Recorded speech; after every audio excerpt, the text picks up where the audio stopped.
All right, it's week 13, final week of the regular season for most fantasy leagues, and at least we don't have to worry about bye weeks or injuries.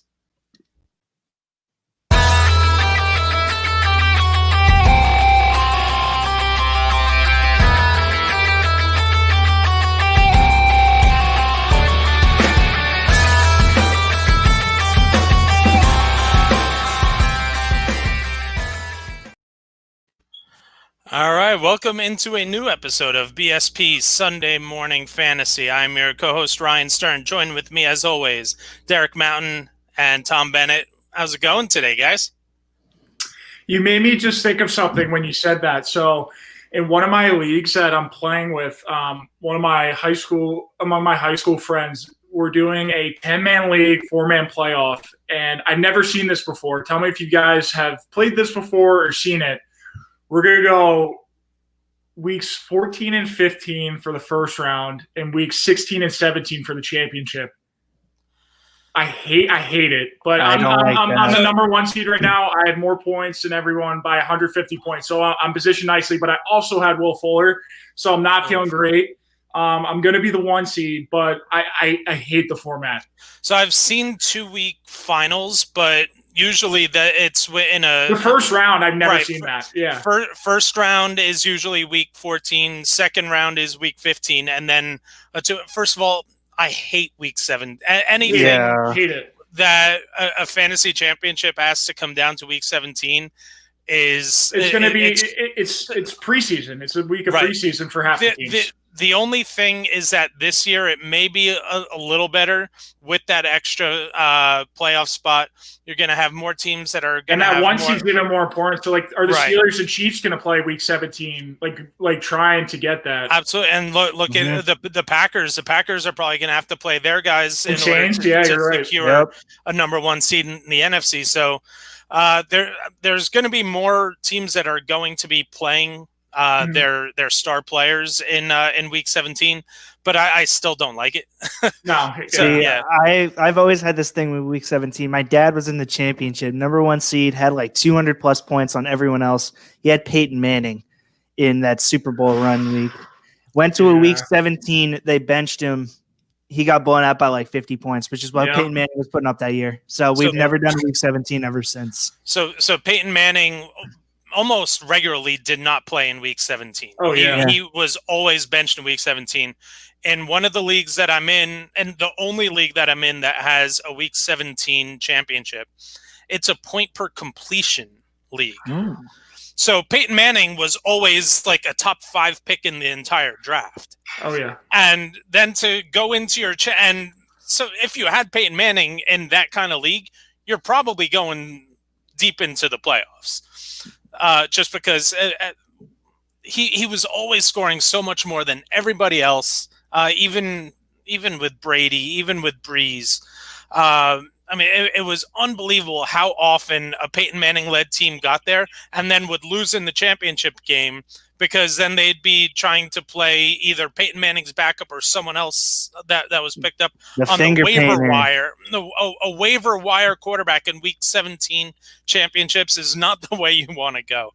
So get yourselves out of week 17 championships. My dad tried playing the finger painter a couple of times and never worked out. So Mike Selich, if you're listeing, stop week 17 championships. I've been telling you this for 15 years. Just not indicative of your whole season. It's like it's literally just a draw of luck or picking up the waivers the week before. Maybe you're playing ahead, but like that's not like that shouldn't be what a championship is. So in that league this year, I'm in second place, a game behind first place, and I'm facing the first place team this week. And I get to see, and I have Justin Herbert in that league. So having Justin Herbert in a point per completion league, and the Chargers aren't going to be benching Justin Herbert in week 17. No, so absolutely not. I'm confident that if I get there, although I do also have Brady, and Brady will also be fighting. Fighting. So I'm confident that I will have at least one star quarterback in that league, and it's so quarterback driven. Although the first year that I did win the league, I had Matt Schaub as my quarterback. That just happened to be his one breakout year, and my two running backs, because everybody was picking quarterbacks early. It's a 14-team league, so it's a deep league. Mhm. I had the 11th pick, and I took Chris Johnson and Maurice Jones-Drew the year of CJ2K. So I had the number 1 and number 2 running backs in the league, and then it was also Arian Foster's rookie year. He was my RB3. Arian Foster, criminally underrated throughout his career. Oh my God, I loved watching him play. He's so good. See, Go ahead.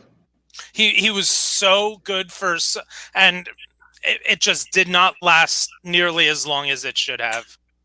Undrafted free agent, and I mean, that's what you worry about James Robinson. Like, are they just going to run him into the ground before he really gets going? And, like, yeah, he's had an unbelievable year, but he's not on a good team. That was kind of Arian Foster. Like, it was before the Texans really had that good run with Bill O'Brien and Deshaun Watson the past 5 years.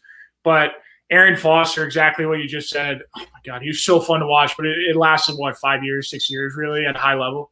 Yeah, and then he had that 1 year of comeback in Miami, and it just he could have been so good. Oh, He's yeah. always hurt, man. Didn't he never start at Tennessee, or he started for a year? 1 year. Oh my God, like unbelievable. Kamara never started at Tennessee, and that Alabama running back room his freshman year is like the greatest running back room of all time. Yeah. Was it Cadillac Brown, Cadillac, and and Ronnie Williams? You're talking about Auburn. I'm talking about when Kamara's at Alabama before he transferred. Yeah, Henry Jacobs and Damian Harris and Kamara. Like that's ridiculous. That doesn't make any sense. Alabama's not that good at recruiting, guys. They don't know what they're talking about. Yeah, no. Oh my God, I need it. All right, here is my only request for next year. Watching Najee Harris last night, but watching him this year, I think he's the RB1 out of this. Really, over Etienne? Over Etienne, I really do. But I mean, Etienne could catch better. So honestly, it depends on which teams they end up on. I need to see Arthur Smith get a head coaching job next year, and that team draft Najee Harris and make him Derrick Henry. I need to see it. Make him Derrick Henry too. Yep. Oh my God! Please. Hey, I know one team is going to have a coaching vacancy. ETN could be on the Jets. I wouldn't be surprised if they with that Seattle pick or their first round or their first pick of the second round. That'd be interesting. I've been talking with Justin a lot because we were starting to do our college basketball thing this week. And we were going to do a mock draft, and I had them taking ETN in that first round or with that first pick in the second round.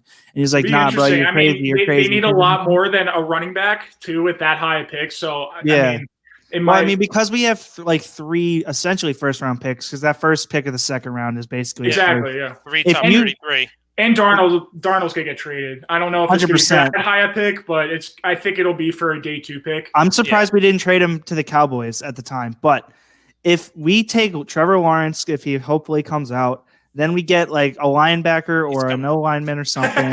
Yeah, 100%. He's coming out. Don't worry. I know. I just have to say that because Justin, whatever.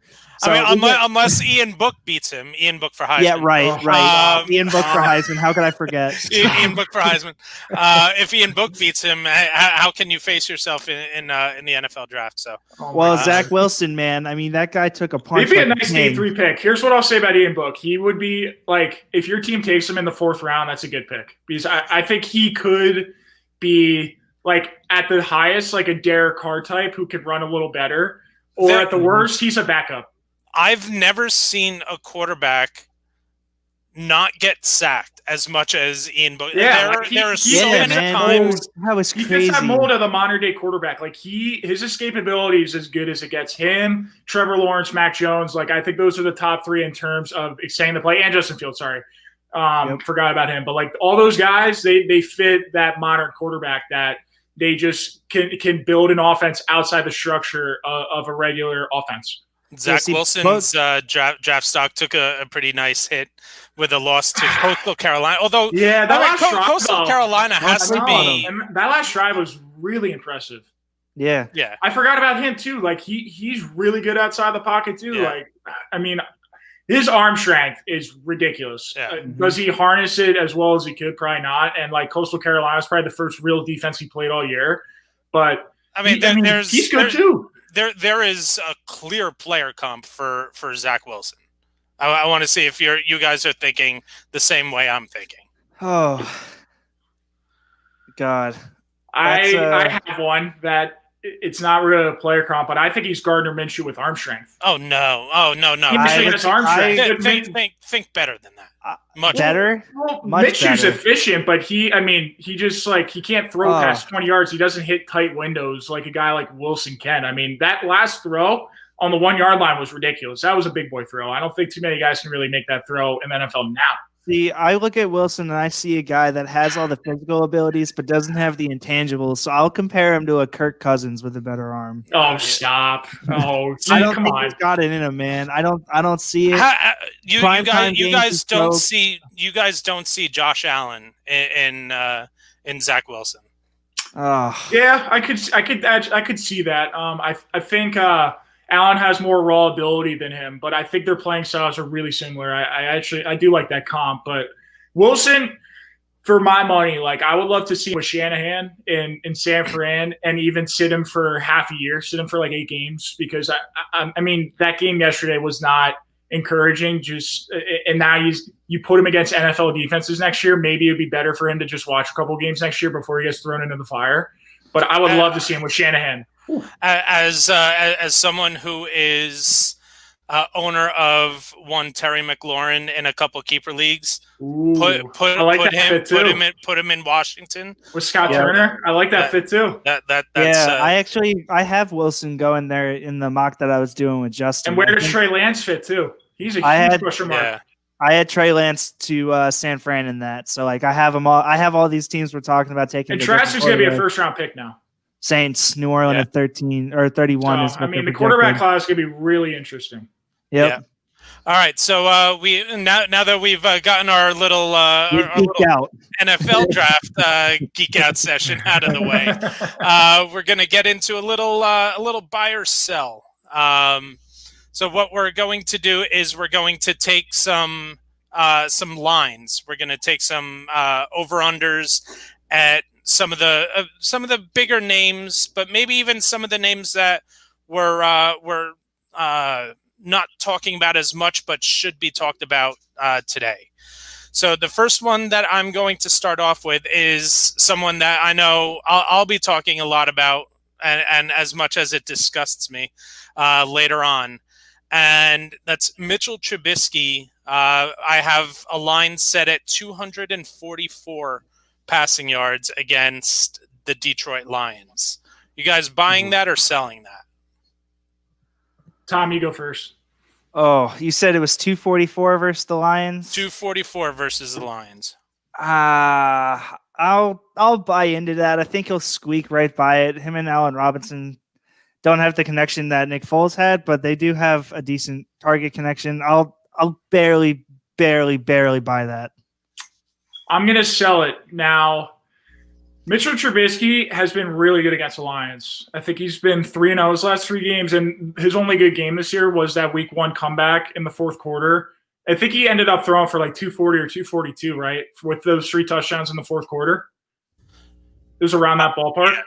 But I also think the Lions are going to get a jump on defense without Patricia. I mean, he was like the worst defensive head coach ever. Their defense was so bad.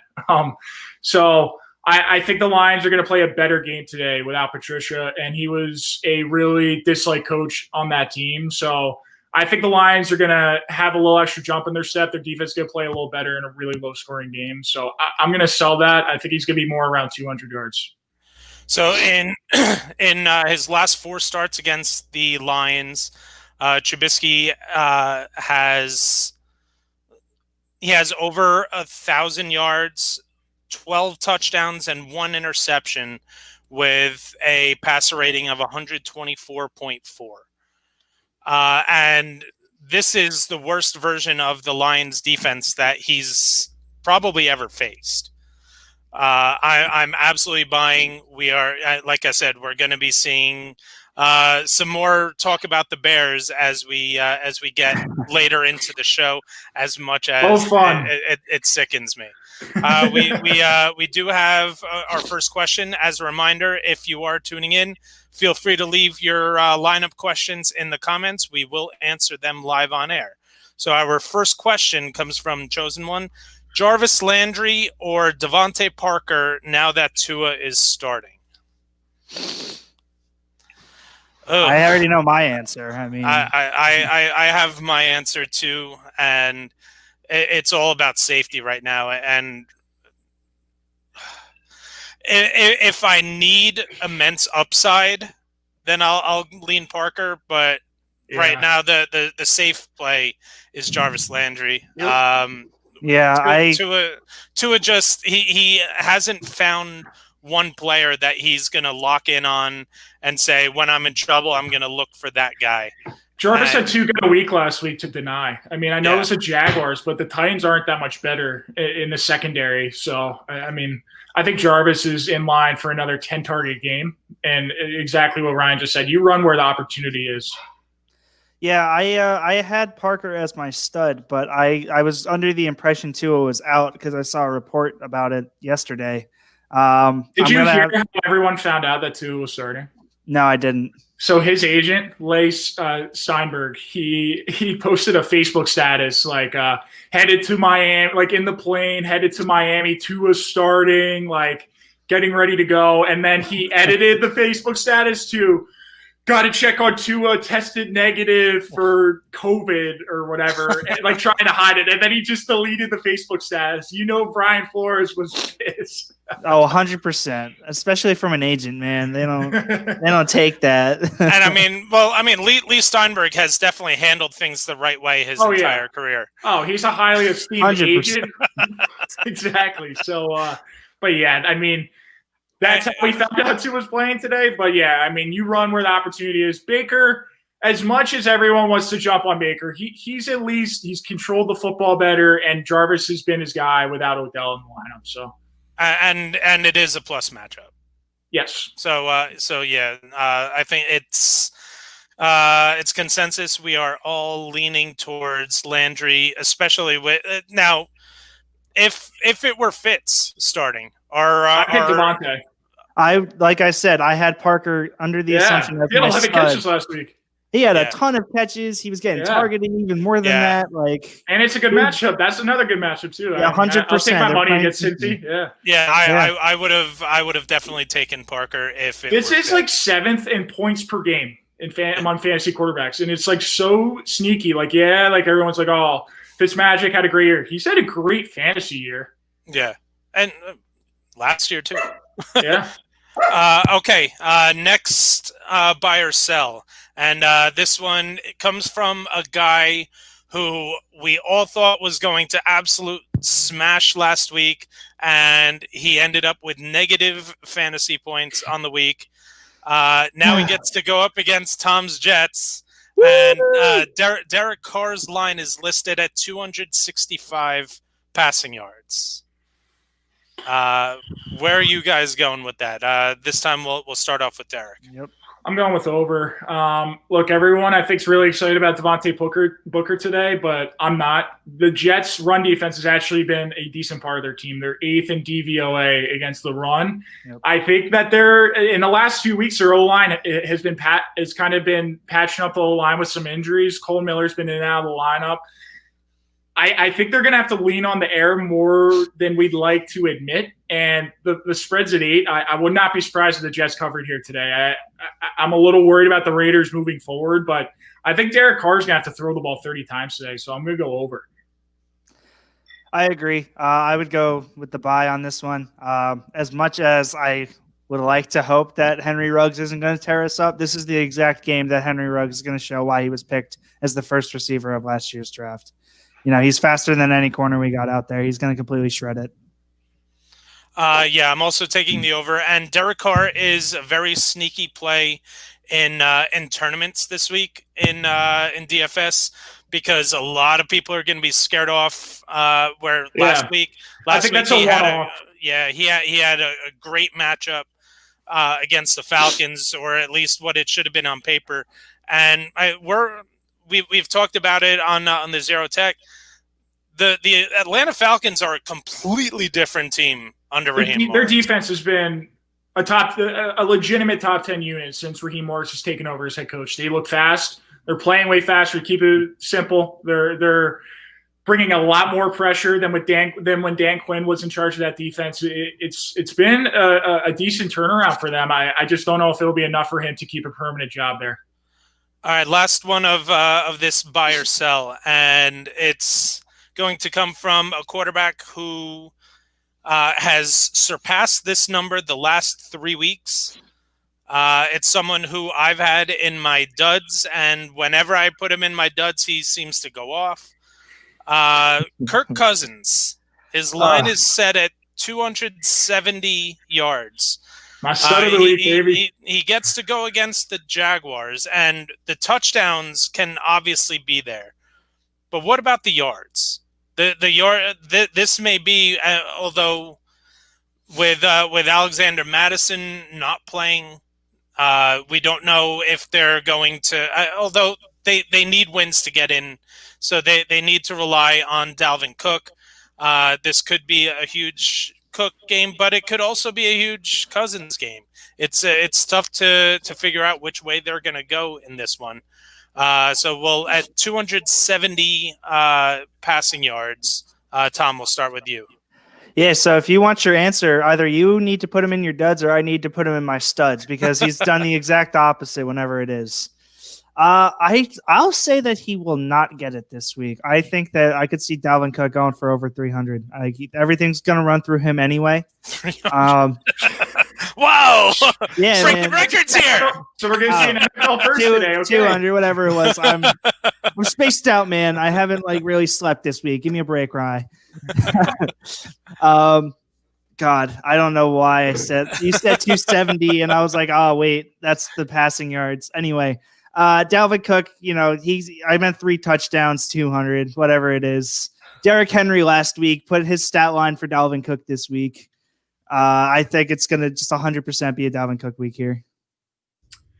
I will also go with the under. 270 seems a little too high to me. I have him in my studs. The first time it's really happened all year last week, Kirk Cousins was good by himself, independent of Dalvin Cook. He's kind of had to rely on Dalvin Cook off that play action the past month to be a viable fantasy player each week, and he's been really good, but that's because Dalvin Cook's been an absolute terror until last week. I expect Dalvin Cook to get back on track, and yes, I think Kirk Cousins could go turnover free today against a really banged up, just decrepit Jaguars defense, but 270 is a tough ask. I mean, I get he gets Thielen back today, but is he really going to need to throw that much today? I don't think so. I was just going to bring that up. It's surprising to see that he played better without Thielen. Do you think he's forcing the ball to him too much? I don't know if he necessarily played better. He played as well as he had, which surprised me. Without Dalvin Cook tearing it up on the ground. So I think that was a good sign for him. And the Carolina defense has been better. That D-line, it was a huge mismatch for that O-line last week, and they affected the run game. But it didn't matter for Kirk Cousins. He still played well. Yep. All right. So before we get into this or that, we have some more. We have another question coming in. Can start 2 wide receivers and a flex. Have Michael. Oh wow. Jesus Christ. Michael Thomas, AJ Brown, DJ Chark, Deebo Samuel, Cooper Kupp, Robert Woods. Holy Jesus. What kind of league is this? Devontae Parker, Raheem Mostert, and Snell.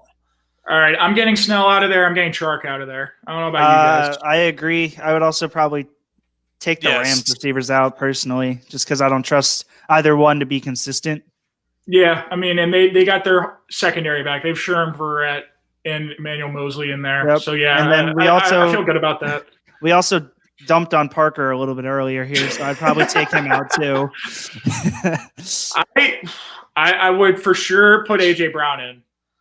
100% AJ Brown. I mean, he could go with like the 30-yard game that we've seen time to time, but last week he ripped it up, so I wouldn't feel comfortable leaving him out in a plus matchup without Denzel Ward against Cleveland. Yep, and then I'd also, I'm going to talk about this a little more. I would also 100% play Mostert in that flex spot.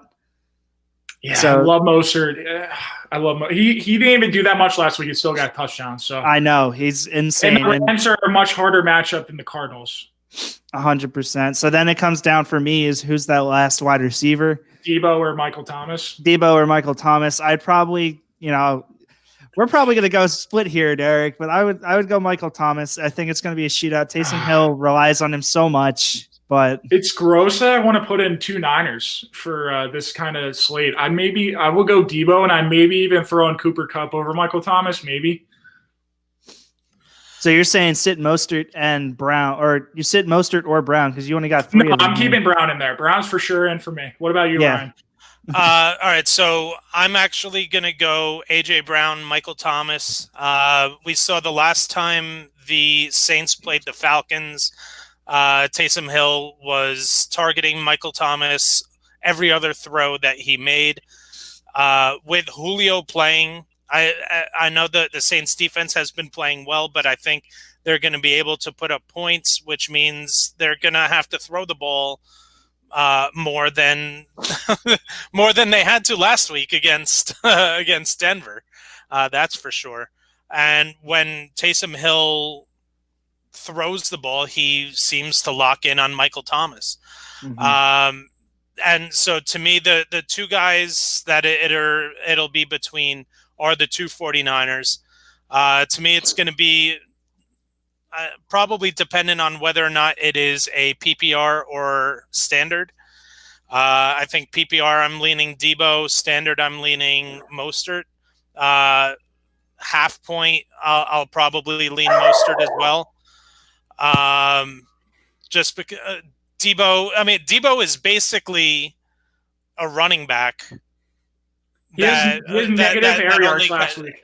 Yeah. In his 11 catches, he had a negative 0.35 air yards per catch. I don't know, has that happened before? I have no idea. That's ridiculous. But his yards after catch was 12, over 12. Okay, so he just said that it is a PPR. I'm leaning Debo. Only because, and I love Mostert, and Mostert can have 10 carries and still be efficient for your fantasy lineup, but we saw the most inefficient running game by Mostert last week. He averaged under 4 yards a carry, I think, for the first time in a full year. Now I know you can run on Buffalo. Yes, that's he's still in the end zone too, clear. And he can still get in the end zone. Yeah. But right now, with Nick Mullins under center for the 49ers, there is no way, unless there's an injury, Debo is seeing less than 11, 12 targets. Mm-hmm. Yep.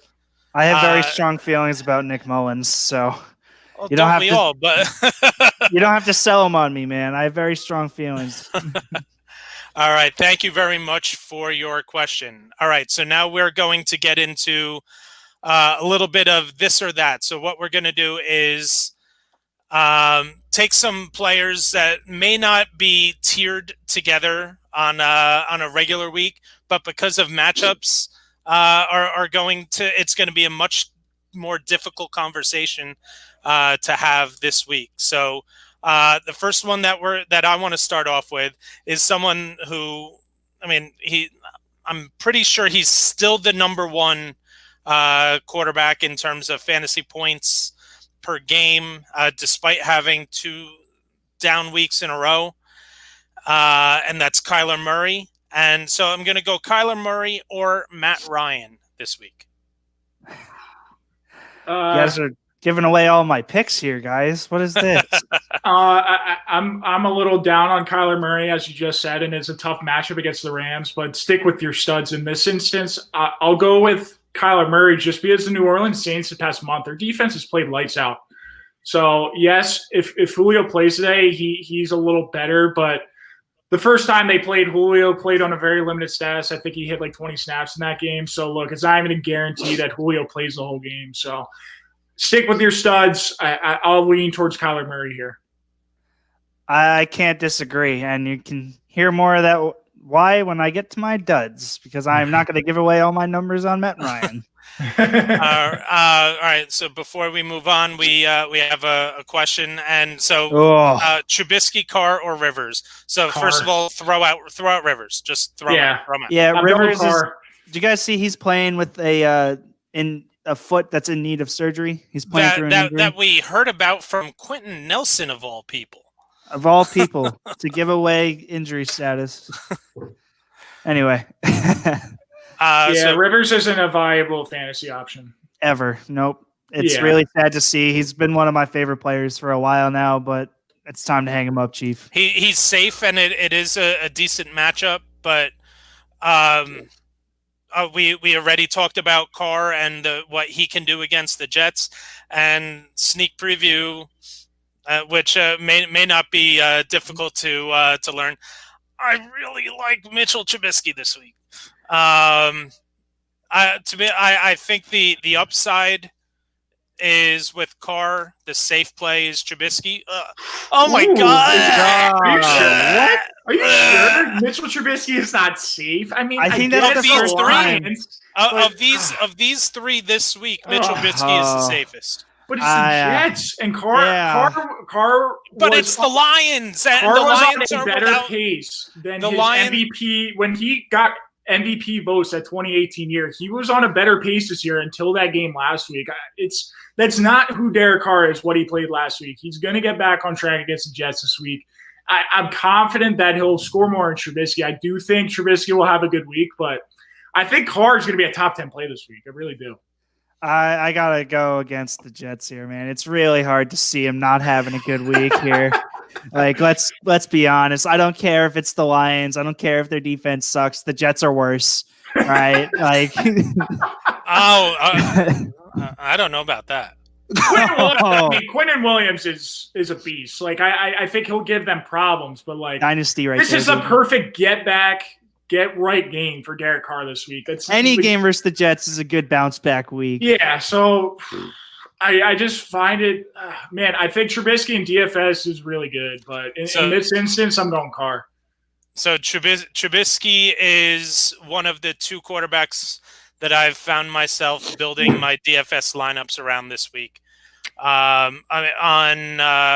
And they need to get him running. I mean, imagine if he starts running a little bit. On DraftKings, he's only 5,400. I mean, it's a steal.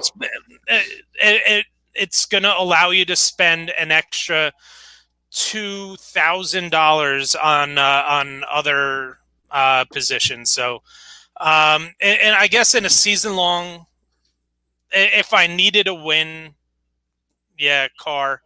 But I'm not Trubisky's not too far behind for me. So shucks, I have to play a guy that's playing the Jets. He's gonna have a great play. Damn it. All right, another question. To me, that this is an easy one, especially because of the matchup.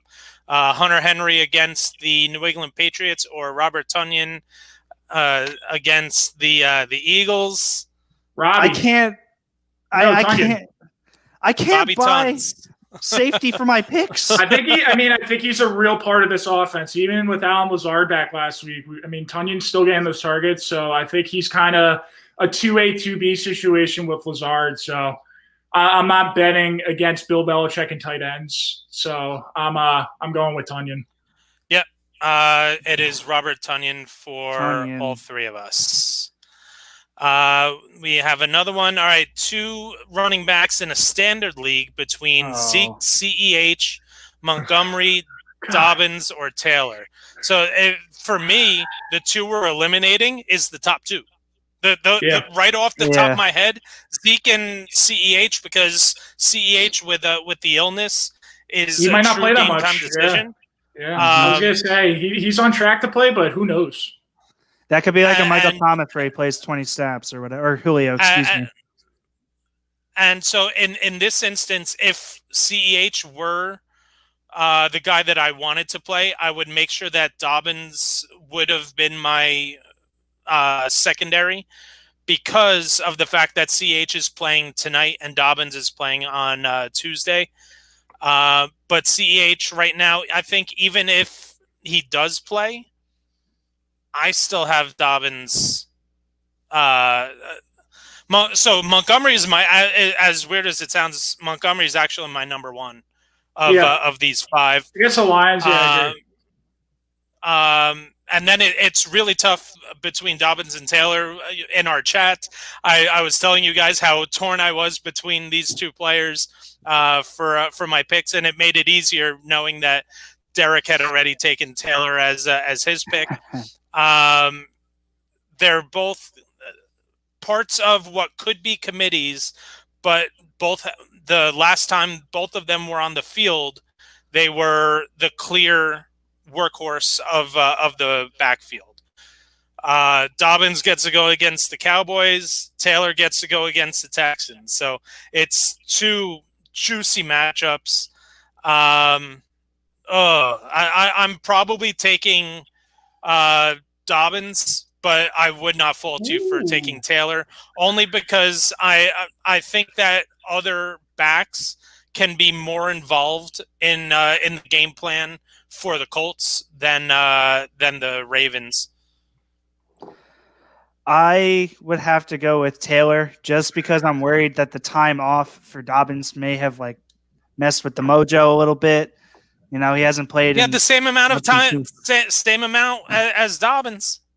Yeah, I mean, the thing that worries me about the Ravens is they're down Ronnie Stanley, Nick Boyle, Pat Ricard, who are all so integral in that run game. So if I know it's the Cowboys. And the Washington offensive line was able to move the Dallas defensive line all over the field on Thanksgiving to allow Antonio Gibson to just run hog wild all over.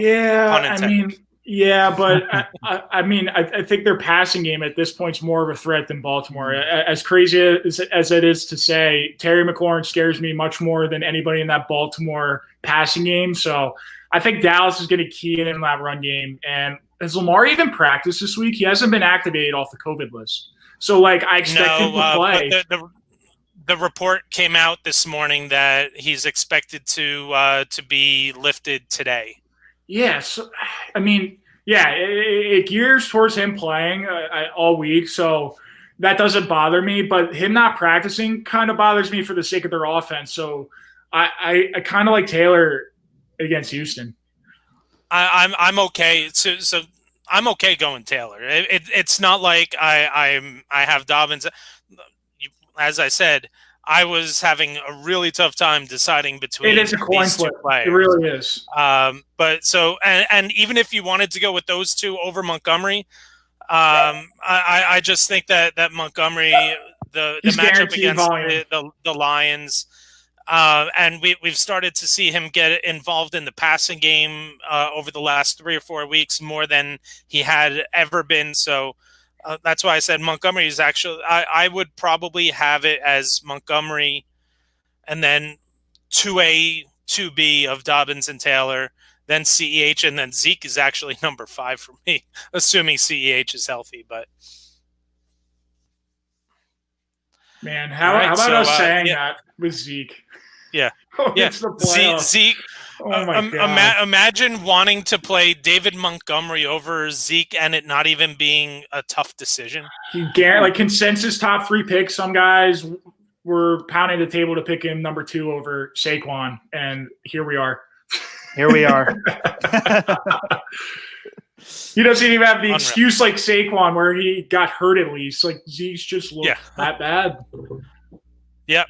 All right, so now let's get back into this or that.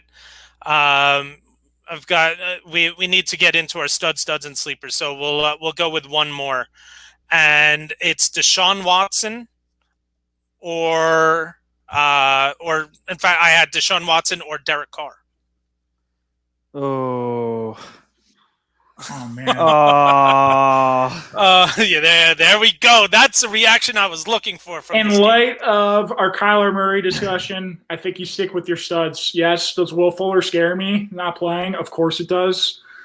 Does DeForest Buckner being back in the lineup scare me for the Colts? Absolutely. But I mean, Deshaun Watson's been on an absolute tear. If they were a decent team, he would be in the MVP discussion. So I can't bench him for Derek Carr. Man, I don't know. I watch a lot of Colts games because I go to school out in Indianapolis, so like I kind of follow the team. Buckner being back really scares me, and that Texans they're a different defense with him in there. I mean, that absolutely. Texans offensive line isn't the best. I don't know, man. I might have to bench him here. I think I got to go against the Jets just because of all the stuff we talked about with Carr already. Oh, it really pains me to say that. It's a combination of no Fuller and the matchup. If it were one of the two that he had to deal with, I'd probably stick with Watson. Yeah. But since it is those two, I'm leaning Carr. And it really hurts my soul to say that. Like I love Deshaun Watson. Oh, absolutely. Maybe if he had, I don't know, a superstar receiver on the team that he can, get bailed out on, like a guy like DeAndre Hopkins is what he's doing for Kyler Murray. Could you imagine DeAndre Hopkins on their team? The DeAndre Hopkins paired with Deshaun Watson would obviously, it would just bring him to like an AFC championship or something like that. I don't know. It's not like we've been there. Yeah. All right. Before we get into studs, and sleepers, we have one more question. Corey Davis, Devontae Parker, Landry, and Kupp. Pick 3. I'd bench Davis. I'd bench Corey Davis. Oh, I don't know. I'd bench Kupp. Oh, we're back, boys. We're back, boys. Stop it. Oh. I'm benching Parker. Corey Davis. Hey, we've seen the Browns' running defense be much better than it had. Obviously, they're still going to feature Derrick Henry, but this may be one of those games where Derrick Henry is featured in the final 20 minutes of the game. Yeah. With a banged up secondary. Davis has got a really nice year. He's I think he's over 7 targets in 6 of his last 7 games. I was going to say he's guaranteed volume. So, yeah. I mean, you can't go wrong with him. I just think the other 3 present a lot more upside. Because I like Kupp out of the slot at least. I like Kupp out of the slot. You like Parker over Davis? Even I do just because Preston Williams isn't in the equation anymore. So like even if Tua is in there, I don't really see a scenario where Parker doesn't see double-digit targets. As much as I don't trust Tua, I still think Devontae Parker's in line for 10, 11 targets. Yeah, he could be, but Corey Davis could receive somewhat close to that amount, and the quality of the passes and the depth of targets are going to be much better for Corey Davis than Parker. No, I mean, I think it's a good problem to have. I think all 4 of them are going to have good days this week. So I don't feel bad benching either Davis or Parker. I think both of them are good plays, but I would lean towards playing Devontae Parker. Tom, I know you were trying to say something. No, we're all good. You guys covered it. All right. Yeah, I actually like Kupp this week in that matchup against Arizona.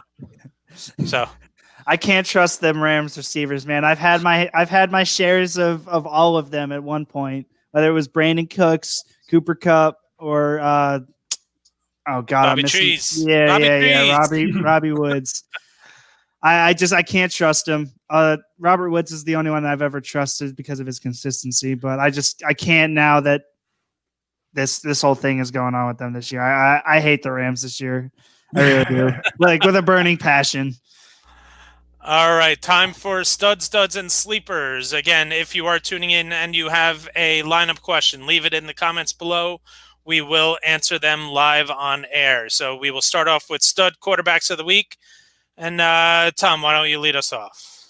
All right. Well, we were just kind of talking about this game for the past 45 minutes or so. I've got Ryan Tannehill versus Cleveland this week, of course. I love the matchup. I think that this is going to be a huge passing day, like we've been talking about with Derrick Henry kind of taking a step back out of the equation. I'm going to be talking about this game for the rest of the show. I'm pretty sure. I've got a lot of investments in this game, but I really like Tannehill this week. And again, we'll get into why even more later.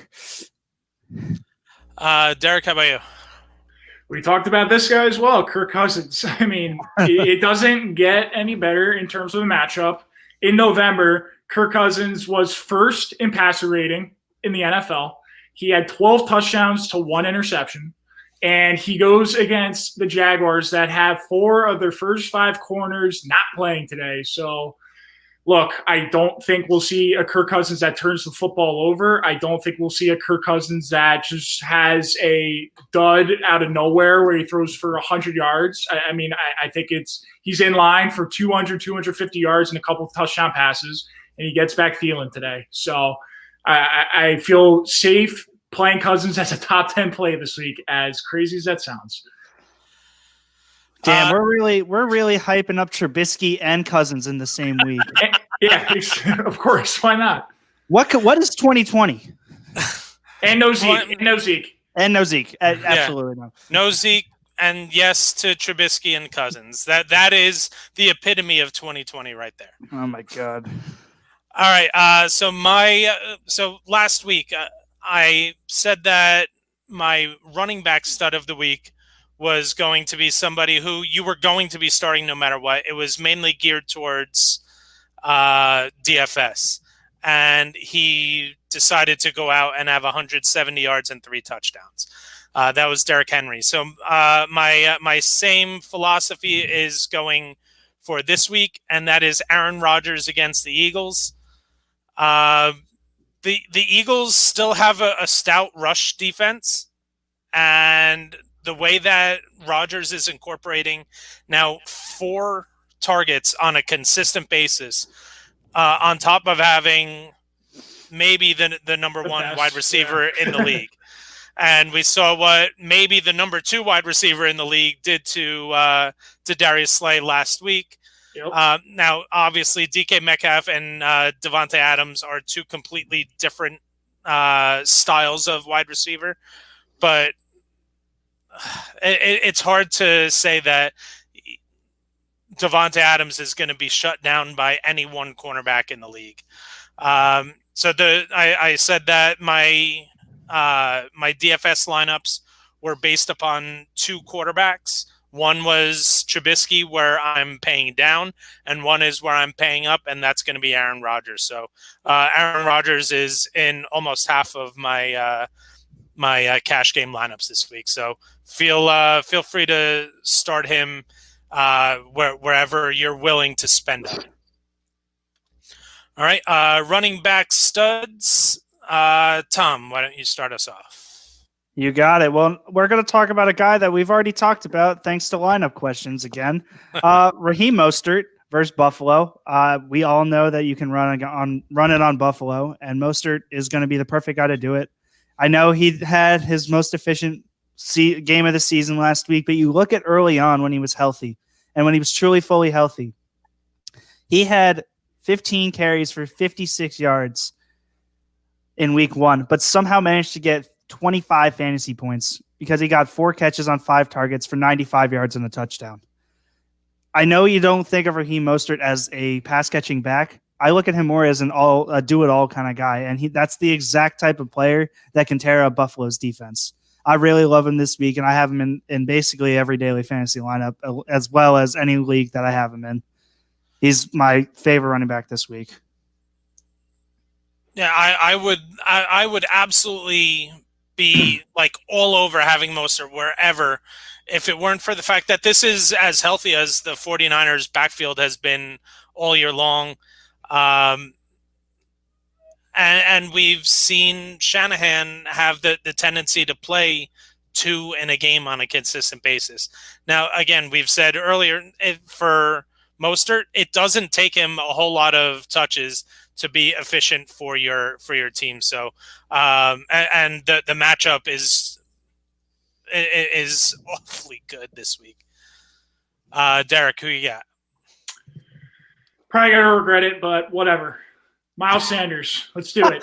I love the vote of confidence. Please, for my fantasy team, please. Dude, I need it. He's getting right this week. I'm not going to say I feel good about it because who the hell knows what Doug Peterson is thinking when he calls a game.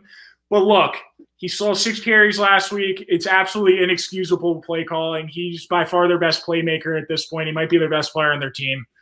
The Eagles have as juicy a matchup as you can get. The Green Bay Packers have allowed, I think, the 3rd most points to running backs this year. And look, when you're doing a scouting report against this Green Bay defense, they line up in dime personnel more than anybody in football by far, which is 6 D-backs on any given down. They are lining up in dime personnel on 50% of snaps. I mean, the Eagles are going to see 5-man boxes all day. And if you're reevaluating Carson Wentz, the way to get him looking somewhat normal is bog it down, make it easy for him, lean back to Miles Sanders. If you can't play Miles Sanders against Green Bay, you can't really play him against anybody. So look, if you took Miles Sanders, it was probably in the 2nd round or even maybe in the late 1st round, depending on how many teams are in your league. So you rely on your studs. I think you go back to Sanders, and if he doesn't play well this week, then I really don't like his prospects for the rest of this year. 6 carries in a neutral game script, 6 carries. And here's the thing. I mean, we talked about in Zero Tech, the Eagles have averaged over 5 yards a carry as a team among their running backs. They have run the football well when they've had to. Even with the patched up O-line, they've been terrible in pass pro, but they've been good in the run game, and they still average less than 24 carries per game. It's insane. I mean, it really is. And I think the only way they keep it close is to keep Aaron Rodgers off the field. And how do you do that? You give Miles Sanders the ball. So we'll see. I mean, Doug Peterson has really been unbelievable as a play caller in a bad way, but he has to lean on Miles Sanders today.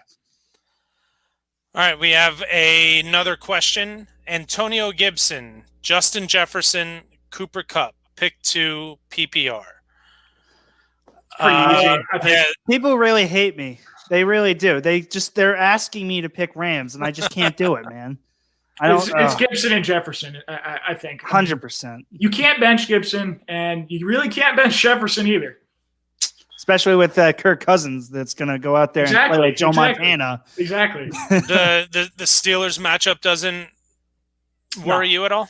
No, it doesn't. At this point, I mean, Antonio Gibson has seen more. I think he has 7 touchdowns the last 4 weeks, which is more than every running back except for a handful in the entire year. I think he's had more touchdowns the last month than every running back except 5 or 6. I saw the stat. I'm butchering it, but Gibson's had a nose for the end zone, even if the yards haven't been there. So I don't think he can bench him right now. I think it's awfully tough to bench him. The thing that I would worry about is the Steelers getting up quick and it becoming a J.D. McKissick game and not an Antonio Gibson game. But even over the last couple weeks, we've started to see Gibson more involved in the passing game. And do you feel comfortable in the Steelers pulling away? Because I don't. I think it'll be within a possession or 2 most of the game. Yeah, I got to say that Ravens game didn't inspire me. Like, it was really bad. Like, you're playing a broken down Ravens team with Trace McSorley at your quarterback. The GOAT himself, the king of TikTok, is tearing you up. Made Marquise Brown look like a god, right? Like, it's a broken down Ravens team, and you guys won. What was it? A possession? Did they win by 1 touchdown? They won by less than the pick 6. Yeah. So I don't know. I'm not inspired by them, and I think they just recently lost another guy out of their linebacker core. Well, Bud Dupree's out for the year, and James Conner's not playing. Which, I mean, I don't think the drop-off between him and Snell is that much, but their offense has been sloppy. I mean, I think they'll be better than they were against the Ravens. I think they were just really rusty outside of their kind of half-bye, not playing on Thanksgiving and waiting another 6 days. But the Washington defense is good. I don't expect them to just put 30 on them, you know? I agree. All right. What do you think about for a flex spot? Devontae Booker, Brandon Cooks, or Chase Claypool? Oh, man, this is an interesting one. I personally, and I'm just thinking out loud here, I would probably throw out Cooks just because without Will Fuller to take out some of the pressure, I'm afraid he's going to get swallowed up in a double coverage. Yeah, he doesn't fit the mold of a number one, but he also might just see 10 targets. I know, and that I'm like I said, I was thinking out loud. I'm trying to just kind of come up with something. No, it's hard because I was thinking that, like, looking at that game. I mean, sneak preview for my sleepers, but I like Cutie for Houston out of the slot because I don't think Cooks is gonna demand the volume that a guy like Fuller is. Yeah, I'm taking the guaranteed volume in Booker this week. I figured you would. Against the Jets. It is the Jets, but the run defense been good. We're not even talking about Claypool. Yeah. So Claypool, it's between Booker and Claypool for me. But Claypool again has the weapons around him that they don't need him in order to be successful. They still have Juju. They still have Deontay Johnson. I don't know. My mind is. I'm looking at Devontae Booker and thinking of Deontay Johnson, but I'm going against someone who's been very efficient, maybe even more efficient than Josh Jacobs in terms of actual running the ball for the Raiders this week. The only person he's going to have to worry about in terms of targets is Jalen Richard, and with what we've seen out of Booker over the past couple weeks. I'm going Booker. So slightly ahead of Claypool. So you go, Tom. Sorry, you're all good. I sent you guys the screenshot of my game. I won by 0.2, which was really 0.1 if it wasn't for the kneel down, right? And in my other league that I was playing, I was playing Roethlisberger and Juju. In my other league, I was playing Deontay Johnson and Claypool. And no one really had a great game. Juju got salvaged by that touchdown. That could be another week like this. We were just kind of talking about it, and the fact that it's just not consistent with any Steeler receiver, I have to agree. I think I'm going to go Booker here. I think standard Booker PPR Claypool for me. Half PPR Booker. Yeah. Yeah, Booker. Yeah. Booker that's what I'll go. PPR is Claypool. All right. Aguilar, Zeke, Sterling Shepard, Evan Ingram. Pick one for a flex and a standard. Get the Giants out of there. Sorry, yeah, I don't trust Colt McCoy. We were talking about that before show. Yeah, the only one I would the one of the two that I would think about would be Ingram. Yes, because he's just the escape clause. But you can never count on Evan Ingram to do anything consistently. To me, I'd probably go Zeke. Nah, Pains me to say. I'm going Zeke.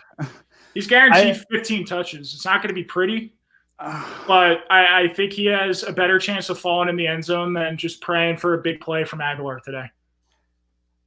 I don't know. Did you hear that the Raiders are playing the Jets? Have we talked about that today? Have we talked about that at all? Sure? I'm pretty sure everyone listening just wants me to know that we're going to lose. Like literally every question I think other than two have involved the Raider, and they're going to make me take the Raider every single time because I'm taking Aguilar here too. Standard makes me want to lean towards Zeke. They need to get him. And again, this is still a team that is a game out of the playoffs right now. They've had a really nice rest too. They've played Thanksgiving and they're playing Tuesday, so Not that like, I mean, it's not a well-coached team. It's not a well-prepared team in Dallas, but I do think they'll have a game plan where they give Zeke the ball. Yeah. I don't know if McCarthy knows how to effectively do that, and that's the last I'll say about it. I mean, I agree. Yeah, I'm leaning towards Zeke, but I could be persuaded towards Aguilar, which just again tells you all you need to know about Zeke. All right, next question. Morning. Pick one. Good morning. Alex Smith, Nick Mullins, Colt McCoy, Brandon Allen. And okay, so it's a 2-quarterback league. Mahomes is his other quarterback. So Alex Smith, Nick Mullins, Colt McCoy, Brandon Allen. To me, this is not difficult at all.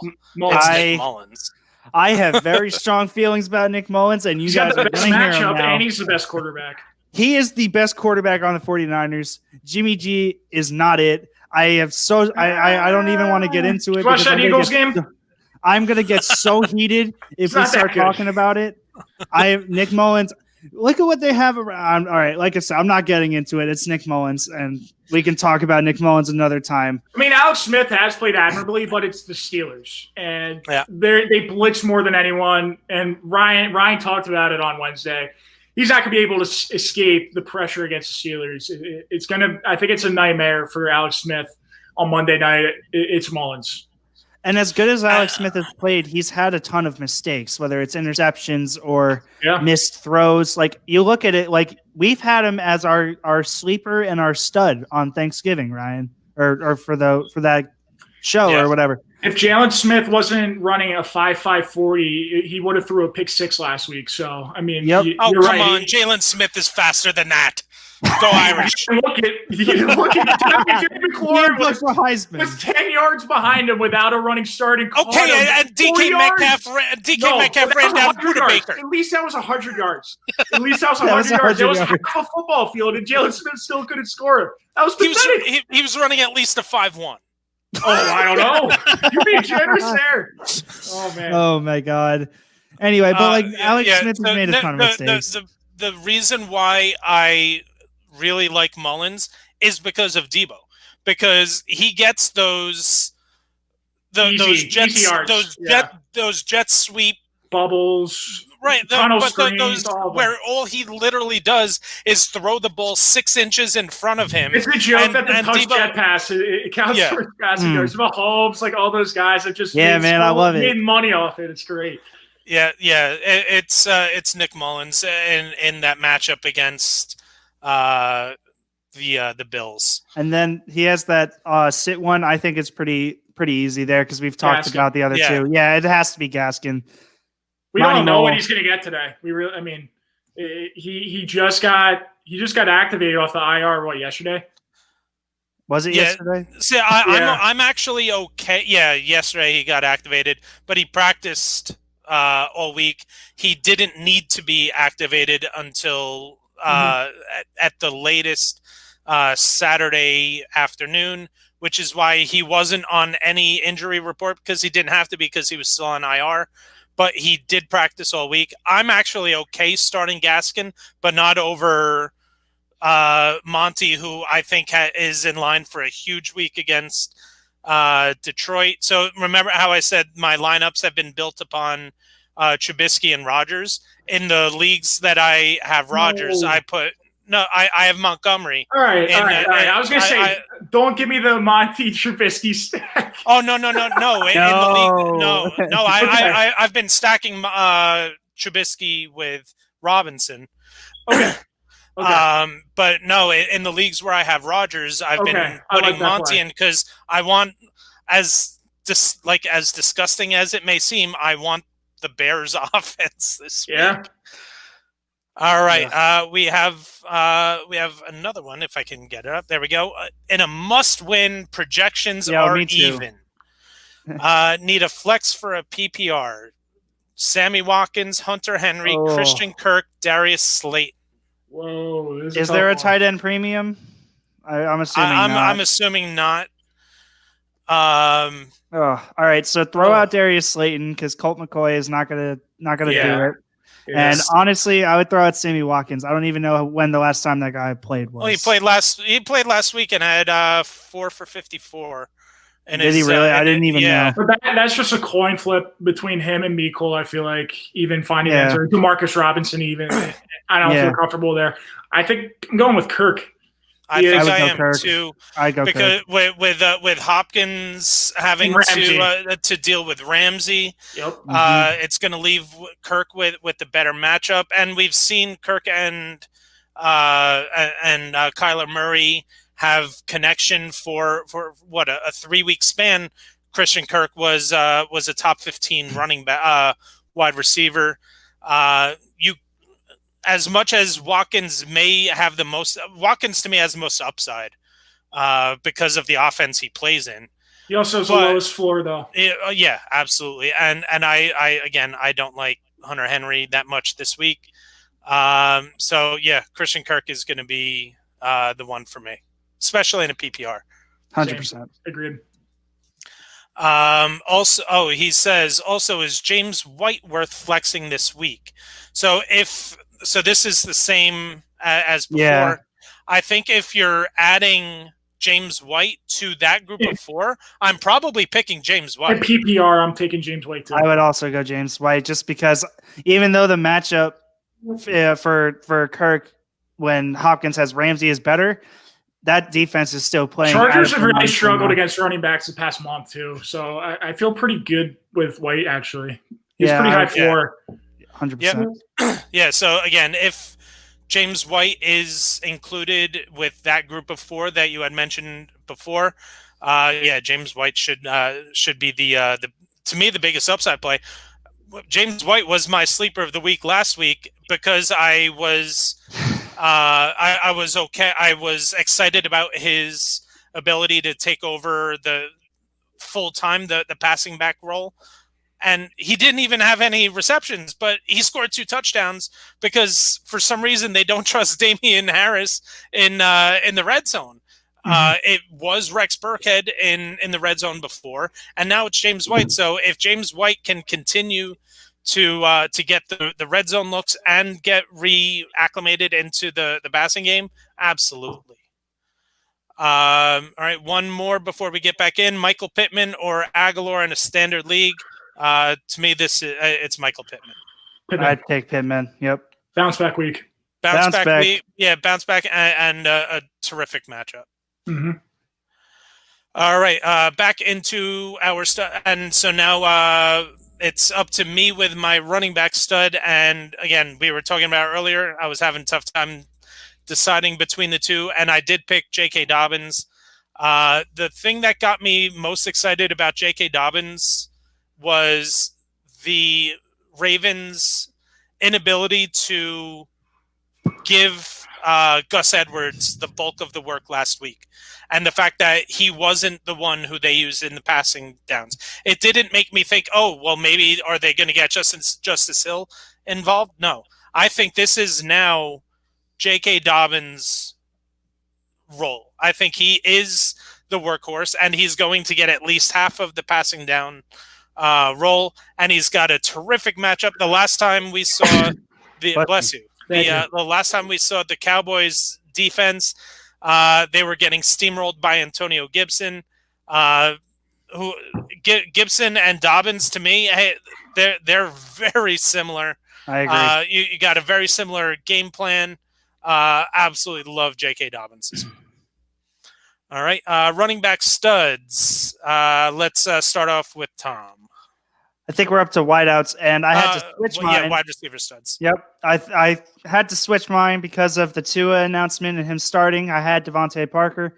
I'm actually going to go with a guy that no one's going to really think about. I really like Amari Cooper this week, and I know they're playing the Baltimore Ravens, but you look at his game last week on Thanksgiving, he became that Amari Cooper that we saw with Dak Prescott. He got 8 targets for 6 catches, 112 yards, and a touchdown.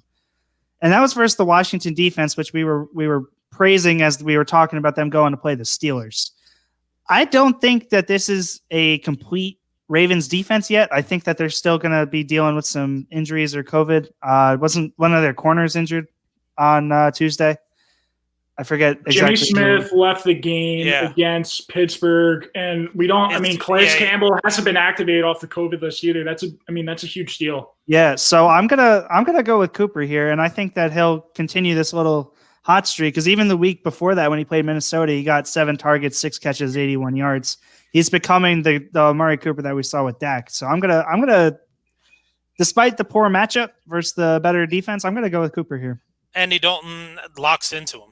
Yep. Andy Dalton, he's sneaky been a decent fantasy player as much as people don't want to admit it. I mean, it's ugly, but he presents yards at least. Guys are giving away more of my picks. All right, Derek, who you got? Debo. I mean, we talked about him, but 13 targets, 11 catches last week, and the only point that I think people might be hesitant this week is he faces Trey White. Well, Trey White's a zone corner. They move Debo around so much. They put him in motion almost any time they move in motion pre-snap, which is at a high rate with Kyle Shanahan. So expect a bunch of manufactured touches. Ayuk's going to be on the outside. I think seeing Trey White. So it's easy. I think Debo's a top 10 play this week. I'm going with somebody who, if you take out the game that he played against the Rams and only got 4 targets, and the game he played against the Saints and got 7 targets, is someone who has not received less than 9 targets every single game this year. We've said it. I've said it before. Allen Robinson. When Mitchell Trubisky is the quarterback, he funnels the ball to Allen Robinson. We saw last week against the Packers, who, he saw mostly Jair Alexander, and still came away with 8 catches, 74 yards, and 2 touchdowns. Allen Robinson against Detroit can go absolutely bonkers this week. He's a top 5 play for me. And right now on DFS on FanDuel, he's the 12th highest salaried, and on DraftKings, he's the, I think, 17th highest. So yeah, just absolutely load up Allen Robinson wherever you go. All right, tight end studs of the week, our favorite part of this segment. Do I really have to pick one? Yes, Tom, you do. I Goddard last week, guys. I think that's the first time we've done this in probably 2 months. So let's do it again. Let's see if one of us can hit. Let's do it. All right. Well, we had Ryan picked Rob Gronkowski as a dud, and he led all of tight ends with 2 catches. Yeah. It's been fun. It's been really fun this year. It's been a great year to pick tight ends, guys. I mean, so if I really sorry, before you get into it, I know when we did our mid-season draft where we did the first round, I think, and I was pissed that you took him because, and I think we're going to start seeing next year Travis Kelce getting taken in the first round. If you're like at the end of the first round and you go Kelce and then maybe a Robinson or a Jones at running back, I mean, you're going to win the tight end matchup every week. And unless you play Kittle, you're going to wipe him out in the tight end matchup every single week. Yeah, he already goes in the beginning of the second in most of my leagues. Like on Sleeper, I think they had him ranked as like 20, maybe 18 as overall players, just with ESPN scoring. So I agree 100%. All right. So who you got as your tight end stud this week, Tom? If you're really forcing me to take one, I'll take Noah Fant this week versus the Chiefs. I really like the floor that he's going to have. He actually has a quarterback this week, which is great. Even though he could have had one last week, but we're not going to talk about that. He led all Broncos in receptions last week. With one. Yes. With one. Yeah. His projection on ESPN before that game was like 1.8. Yeah. Legitimately, I benched him in one of my leagues with 1.8. So that means in a half-point PPR, he exactly hit his projection. Yeah. Yep. One for 13 yards. So, I really like the floor this week now that he's got Lock back in. He's been Lock safety blanket. He's gotten as high as, it looks like, 10 targets and as low as 5 targets, I think, when Locke has been playing and has targeted him. Garbage time. Garbage time is always going to be great. You're right, Derek. Get me through it. But I hope that he can break his little tight end rut here. But if I absolutely had to choose one, it'd be Fant. I would never choose one. All right, Derek, who you got? I'll go with Rudolph in my stud category, as hard to believe as that is. I will go with Kyle Rudolph. Yep. I'm going to say Notre Dame. Here we go. I actually got that jersey when Kyle Rudolph was at Notre Dame wearing number 9. So, yeah. So what a career. I mean, and look, he's still plugging away. He's kind of been more of a blocker this year, but Irv Smith's been out the past month. And in that month, he's seen at least 3 catches the past 4 games. So, he presents a very high floor. I'm not worried about Thielen coming back this week. He's the clear number 3 in that passing attack. So I think he has a pretty decent floor to 40 yards and the possibility of a touchdown this week against the Jaguars. He's got as great a chance at catching a touchdown amongst non-Travis Kelce, Darren Waller owners than that any other tight end is out there. He's just been, and he can stream him. I mean, the chances are he's a free agent. Yeah, so. Absolutely.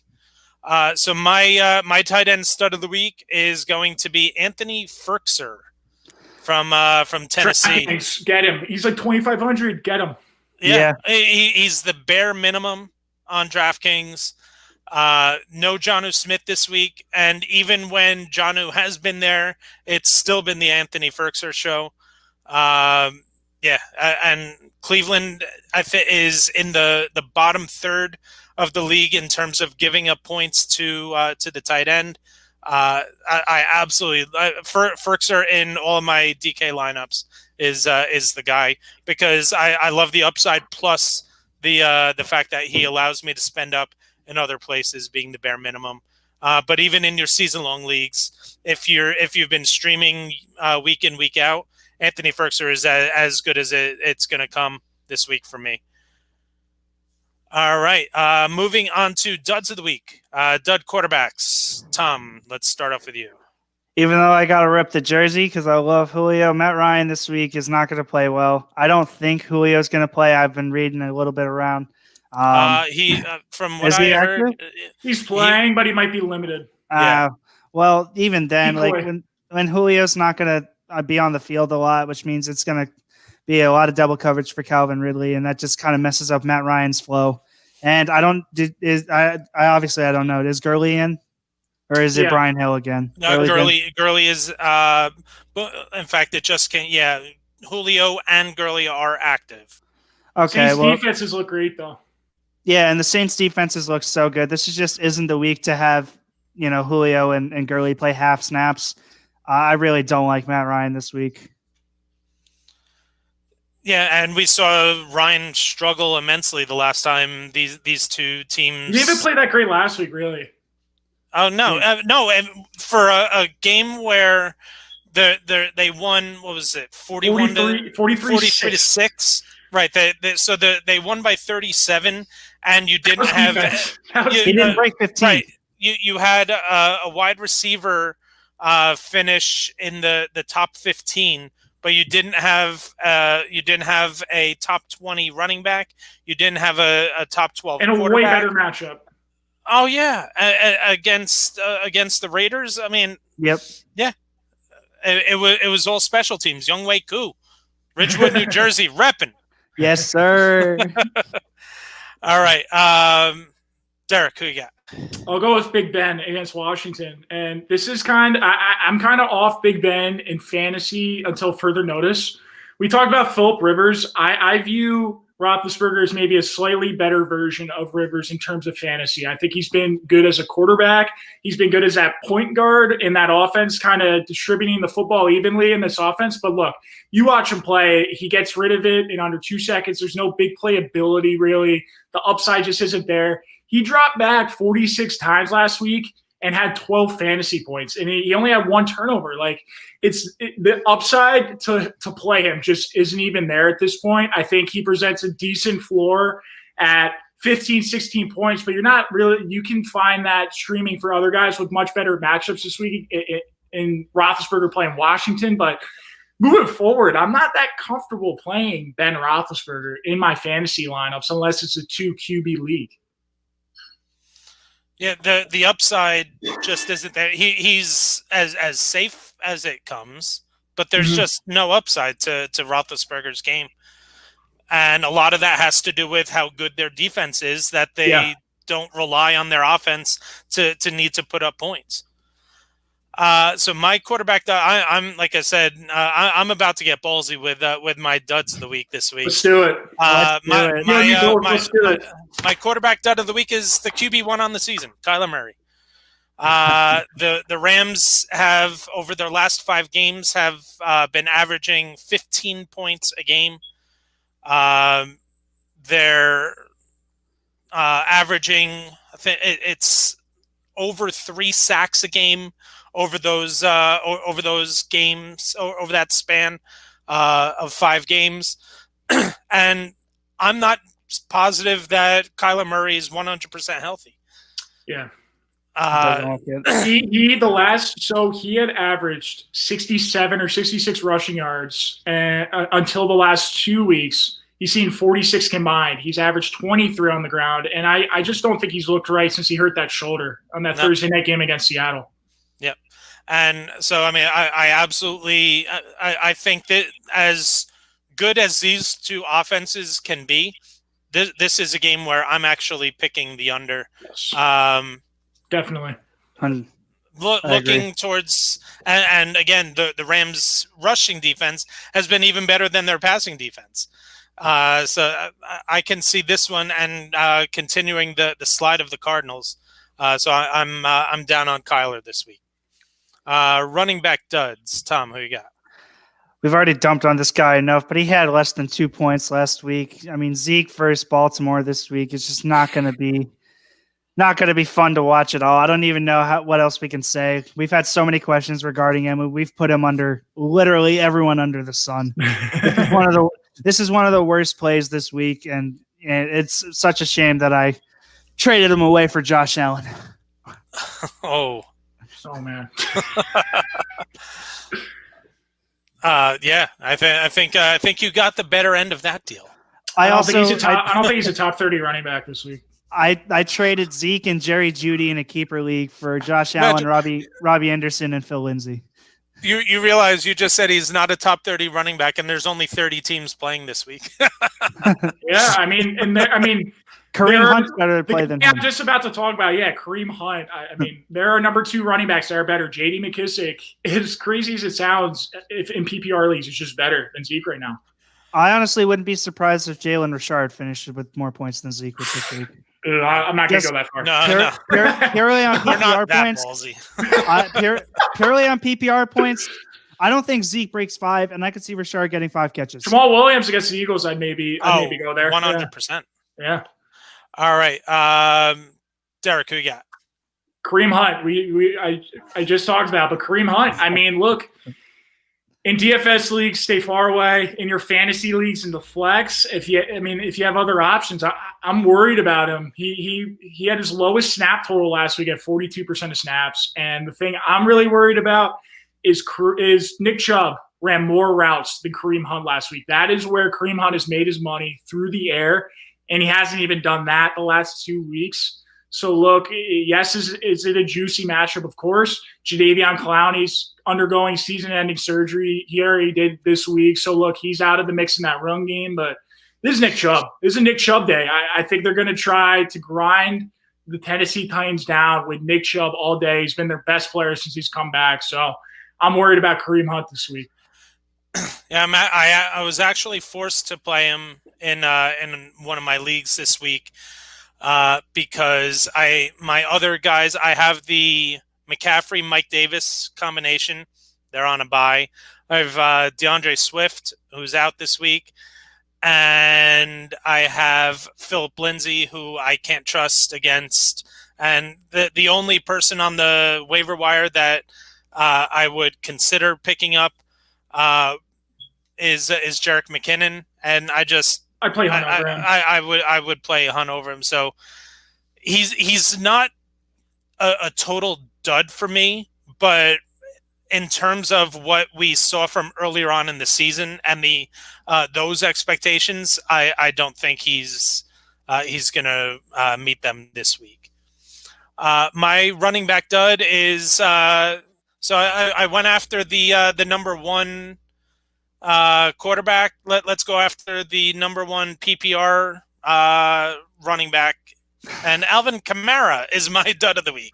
I alluded to that last week with that kid who has the perfect team, but Taysom Hill, oh my God, dude, get out of here. Taysom Hill is kryptonite. He is Alvin Kamara's the only guy that kryptonite. can stop him. I saw a tweet. It was like not even the defense can stop him. Only Taysom Hill can stop Kamara. We're even seeing in the running game. Latavius Murray is outrushing him. And without that safety blanket or that safety floor of the receptions from Drew Brees, it's tough to really rely on Alvin Kamara this week. Again, if you're in a season-long league, how do you bench Alvin Kamara unless you have three other outstanding options? Unless you're one of the people that comment lineup questions. Right, that yeah. Unless you're our listeners who play in 4-man leagues and have these dream teams. Again, I'm playing Kamara in one league, and I'm not thrilled about it. I'm in a 4-way tie for first place. What kind of league are you in? Jesus. Four people tied for first? Yeah, 4 people tied at 8 and 4. 8 and 4, for first place. Yeah. My God. It's the majority of the and also in the league that I'm the commissioner of, teams 5, 6, 7, and 8. 6 teams make the playoffs. 5, 6, 7, 8 are all 6 and 6. Wow. Exciting last week. Yeah, who's the bottom of the line? Who's like the 1 in 15 or whatever they're going to be? I'm sitting at 8 and 4 in that league, a game out of first. If I win and the first place team loses, I'll get first place because I have 150 more points than anyone else. But the matchups for the top 3 teams are easier ones. So unfortunately, it looks like although one of the guy who's in first place is playing one of the 6 and 6 teams, so I got my fingers crossed. All right, let's move on to our wide receiver duds of the week. And Tom, who you got? Yeah, so I'm actually going to go a little more off script. I'm moving Parker down to a dud now that I hear Tua's playing. We haven't seen Tua, like we were saying, really lock into any receiver. We haven't seen him be this guy that's tearing up defenses. I like Parker a little more because of Preston Williams being out, but I don't think you can trust any Miami receiver for the end of the year unless Fitzpatrick plays again. This shouldn't be an issue because you shouldn't be playing with kickers. But if you are playing with kickers, Chris Boswell, the Steelers, who's been one of the more consistent, has been downgraded to doubtful. So over the next half hour, look to see if you can pick up somebody that is available that's going to be playing today. All right, so now we will continue on with our wide receiver duds. And Derek, who you got? Let's stay risky. DeAndre Hopkins. We talked about him, but Jalen Ramsey's been probably the best corner in football this year, especially as of late. I mean, he's been lights out.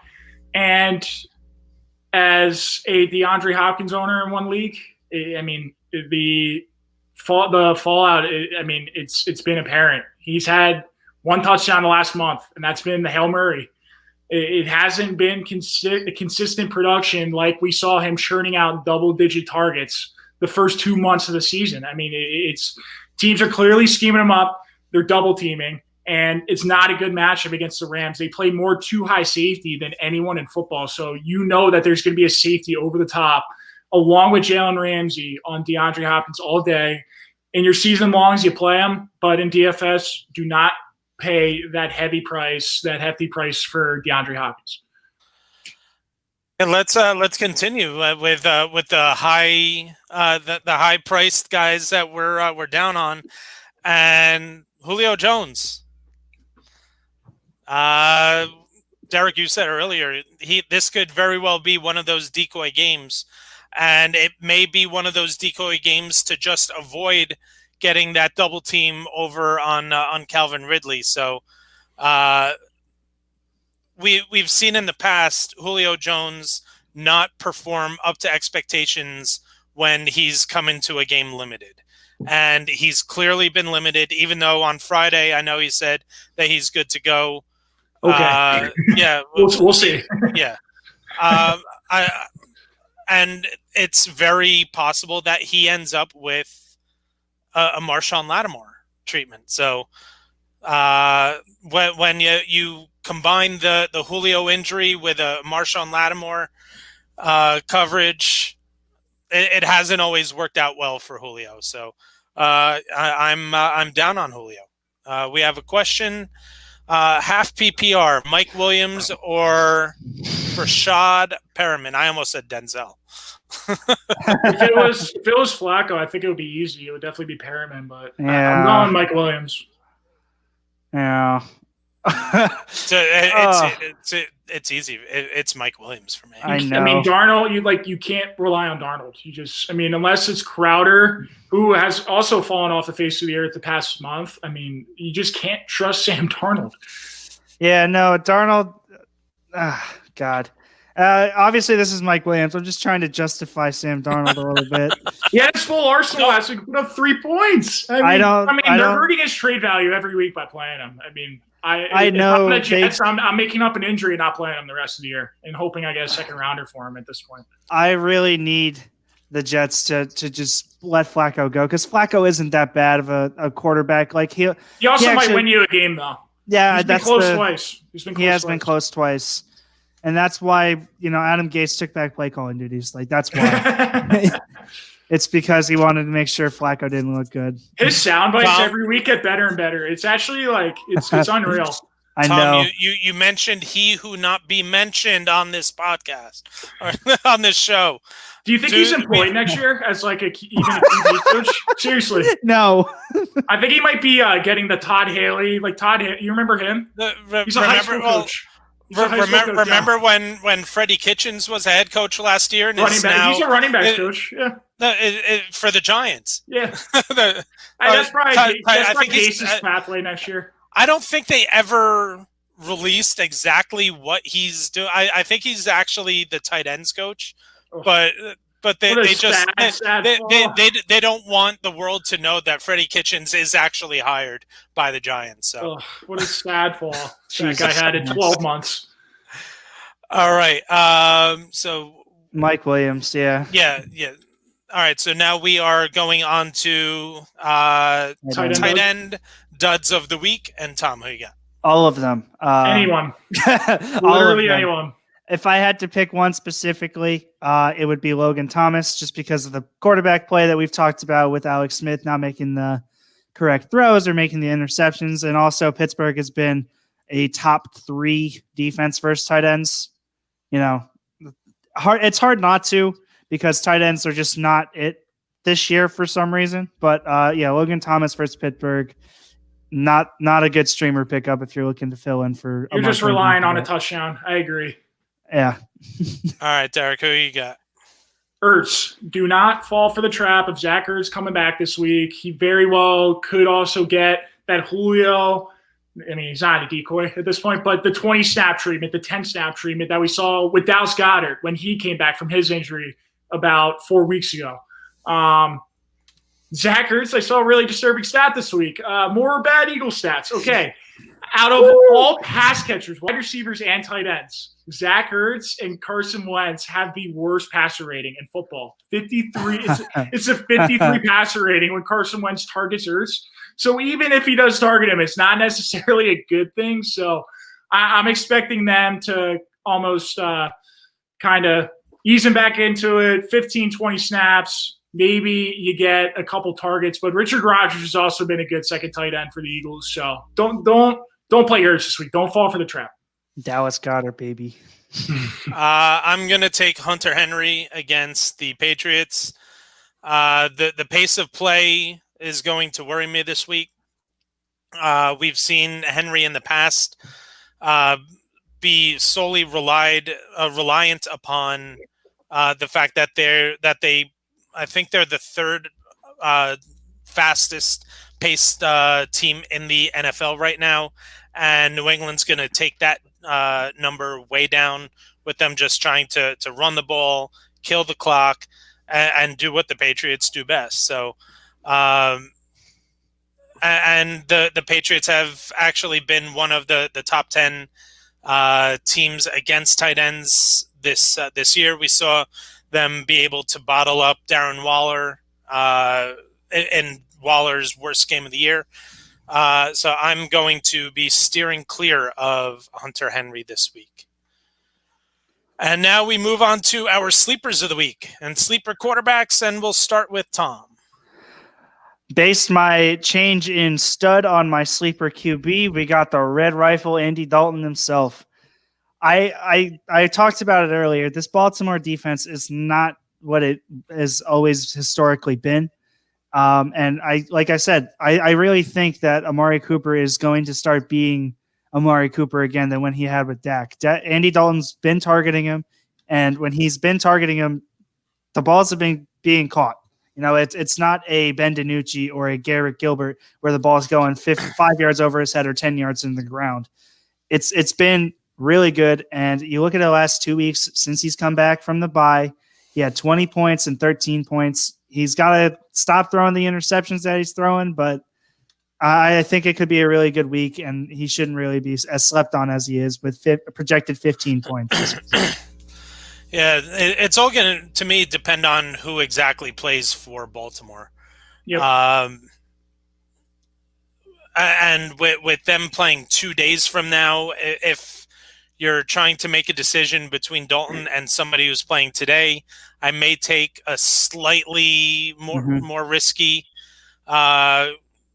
quarterback today, knowing that they may have a better matchup, because we don't know exactly who is going to be playing on the Baltimore side. If Jimmy Smith and Calais Campbell are out for Baltimore, I can definitely see this being a much better game for Dalton. No doubt. All right, Derek, who you got? Cameron Newton. He had a Tim Tebow stat line last week, and they win. 84 yards, 2 picks. They somehow won. But look, he hasn't been tearing it up through the air. It's actually been pretty bad, but I'm not worried about that because the run game's still been there. He still averaged over 5 yards a carry last week. He had 9 carries, 46 yards. And the 4 weeks before last week, he was averaging just a hair under 20 points per game in fantasy.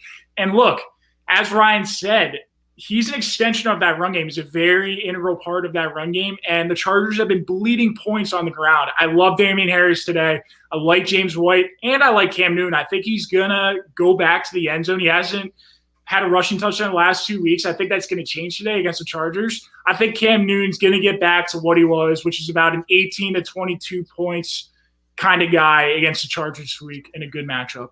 If you didn't get your picks in first, this would have been my sleeper as well.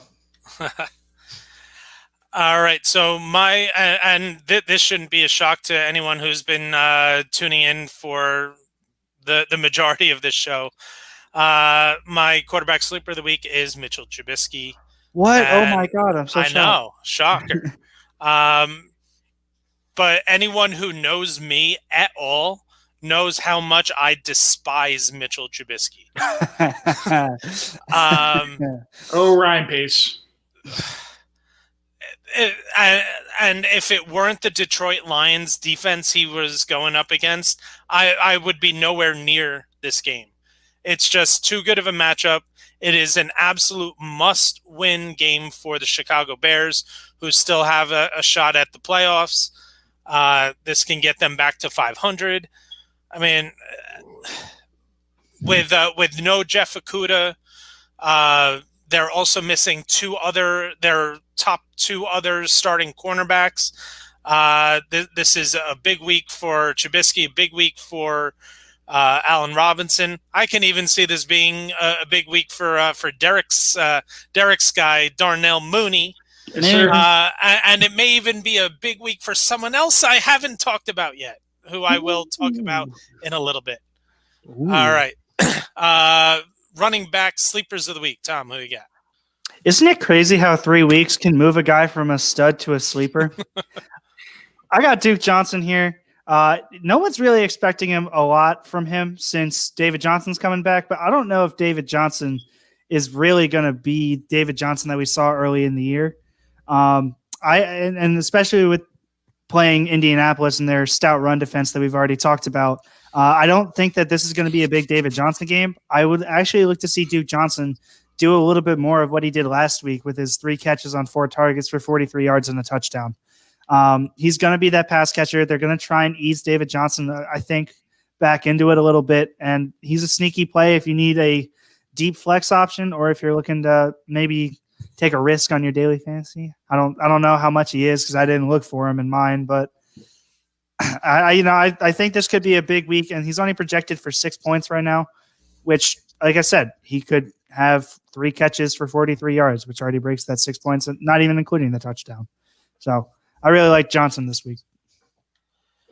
Yeah, that's a backfield that really has bothered me because it should be so much better.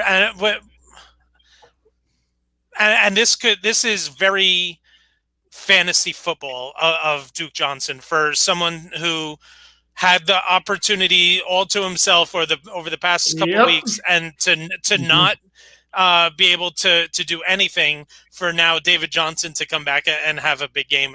That's just everything that makes this game just tear your heartstrings out. Derek, who you got? I'll stay in the same game. I'll go the other side. I'll go Jonathan Taylor. I think it's a little bit cheating to put him in my sleeper, but I just think guys have been so low on him the past month, and it's been underwhelming. I think Nyheim Hines has definitely been the better running back, but look, in the game before he missed last week because of contact trace against Green Bay. He had 22 carries for 90 yards. It was the first game in which he averaged at least 4 yards per carry since week 6. Now, that's daunting. That's not that encouraging, but it's another juicy matchup against Houston, and I think Frank Reich knows he has to get Jonathan Taylor going if they want any semblance of a playoff run. He can't keep relying on Phillip Rivers to drop back 35 times a game. If you're not going to play Jonathan Taylor this week against Houston, you're never really going to play him, so put him in your lineup. I'm comfortable putting in John Taylor this week. 2 words, Adrian Peterson. Look what Adrian Peterson was able to do. They both had double-digit points against him. I mean, I feel confident Taylor does the same thing. He's good. I mean, he's going to do better in AP, but I think he's going to get 15+ this week. Yeah, you cheated a little bit. I was going to make him my stud. I know. So was I. All right. We do have a question from a viewer, Bench 2. Oh, wow. All right, my favorite guy. Is this the same person who has the best team ever? Yeah, exactly. This is what we were talking about before. Bench 2, Aaron Jones, Kamara, Mostert, Gallman, Robinson. All right, well, you got to play Robinson for sure. I'm benching Kamara and Gallman. I was just going to say, I think we got to use Ryan's logic here. You got 4 or 5 guys that are, 4.5 guys that are studs. You got to bench Kamara in this instance, just due to Taysom Hill's. I was going to say, you have to play Robinson. You have to play Jones. I think Mostert presents a ton of upside. Gallman with McCoy, I hate. And then Kamara. Yeah, I mean, that leaves Kamara out. So with Taysom, he's just not the same guy. We got to use our logic. Yeah. And especially if this is a must-win week, you need those points. You can't think about the guys that necessarily did something for you weeks 1 through 10. You need the guys who are going to put it up this week. And Atlanta's defense is legit with they're number 3 against the run this year. Yeah, so it's not even a good matchup to justify it. Yeah, and look at what Kamara did the last time. Although, I mean, he did salvage it with one long catch, but you can't count on that. No. Especially with not an every week thing. All right, so let's it wasn't even a catch. It was one long run, but I was just saying he didn't have a catch. This is his first time in 52 games he hadn't had a catch. Yeah. So I think Jones, to me, Jones and Robinson are the two must plays. I would lean Mostert. If you went Kamara, I wouldn't blame you. But I think all three of us would lean Mostert over Kamara this week. I mean, I'd hope so. He was my stud. Yeah. He's got the matchup. All right, Cousins or Matt Ryan? Cousins. All right, Kirk so Cousins. he had him as his stud, and I had Ryan as my dud. So I think that speaks for itself here for me. Kirk Cousins all around. And then Gallman or Kamara. So these were the two that we were eliminating. I might go Gallman, guys. He's fallen in the end zone the last 5 games. I know it's Colt McCoy, but if they score 2 touchdowns today, you got to think Gallman gets one of them, right? I'm sticking with the logic from the beginning of the show. You got to stick by your studs. Hope that they game plan better. Gallman's been a stud the past month, though. It hasn't been sexy, but I mean, it's 60 yards and a touchdown. It's 70 yards and 2 touchdowns. I mean, they're not great yards per carry games, and I know Colt McCoy's behind there, but I think I'm going Gallman, guys.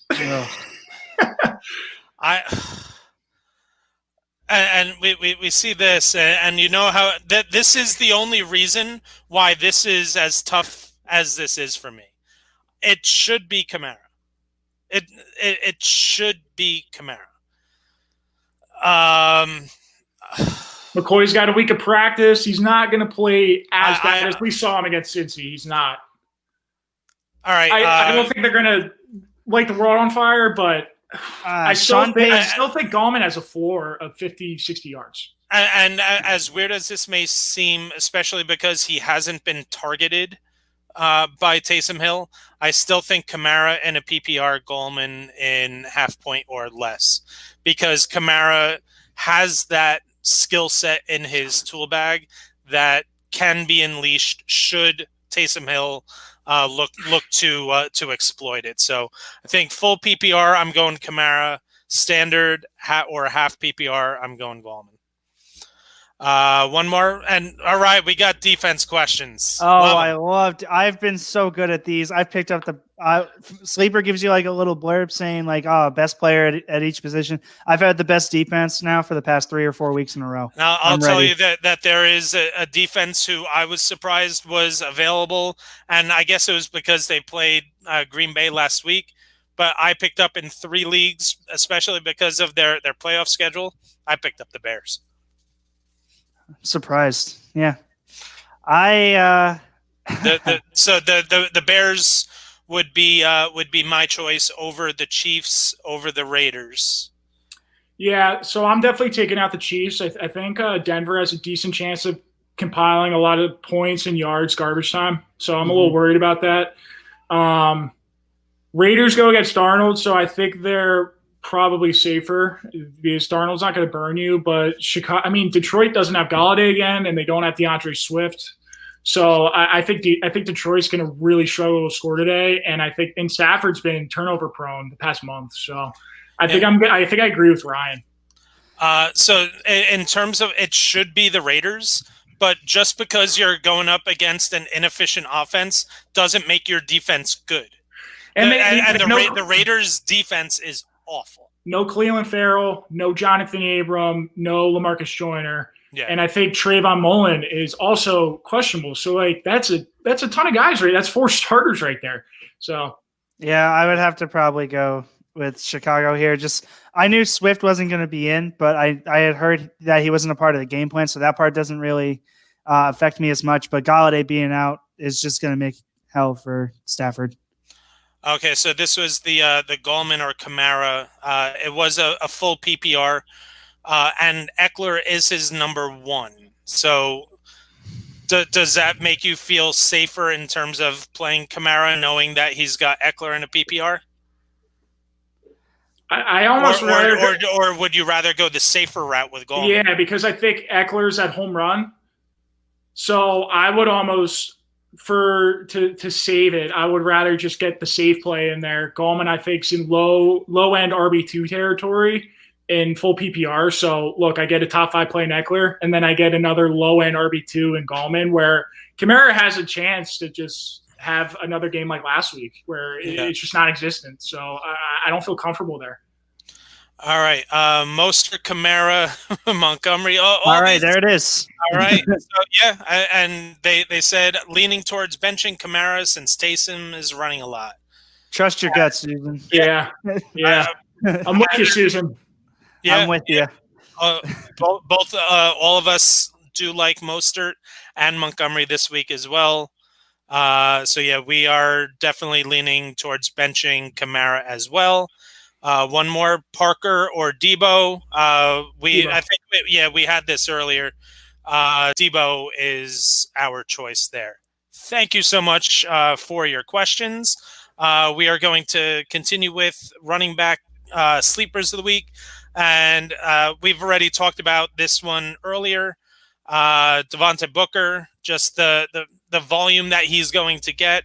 I was expecting him to be cheaper on DFS, but he's still right around that RB24. I was expecting him to be outside the top 30, but I'm still loving getting him into my lineups. It does allow me to spend up in other places and also feel comfortable playing him in season long. All right, wide receiver sleepers of the week. Let's quickly get through these. Tom, who you got? I got Cole Beasley versus San Fran today. Everyone's always looking at Stephon Diggs, like myself, because I love Stephon Diggs and Josh Allen. Have I mentioned this before on the show? Cole Beasley has just been super consistent the past month and a half. I think that he could be the guy that no one's really looking at in this game, and he could come out with more than his 10 or 11 points he's projected for. Derek, who you got? I'm going Kiki Cutie in Houston against Indy today. I mean, it's an availability issue. They don't have any other receivers. They have Cooks at their number 1, who we talked about really doesn't fit that mold. And Kiki Cutie, his rookie year, he played 6 games at 28 catches. He was on pace for 75 catches. It's been an availability issue for him. He's been injured a lot. His last big game, 2018 wild card against the Colts, where he had 110 yards. It's funny you say that, Tom. I forgot Cole Beasley was your sleeper, but this guy reminds me of Cole Beasley in the slot. He's slippery. He's a good route runner. So I think he, in your DFS lineups, if you want to go cheap in your flex, he's a good option. I really like QT. So I decided to flip a little bit. My wide receiver sleeper of the week is someone who just has not had a good year at all. But whenever he faces the Houston Texans, he goes berserk.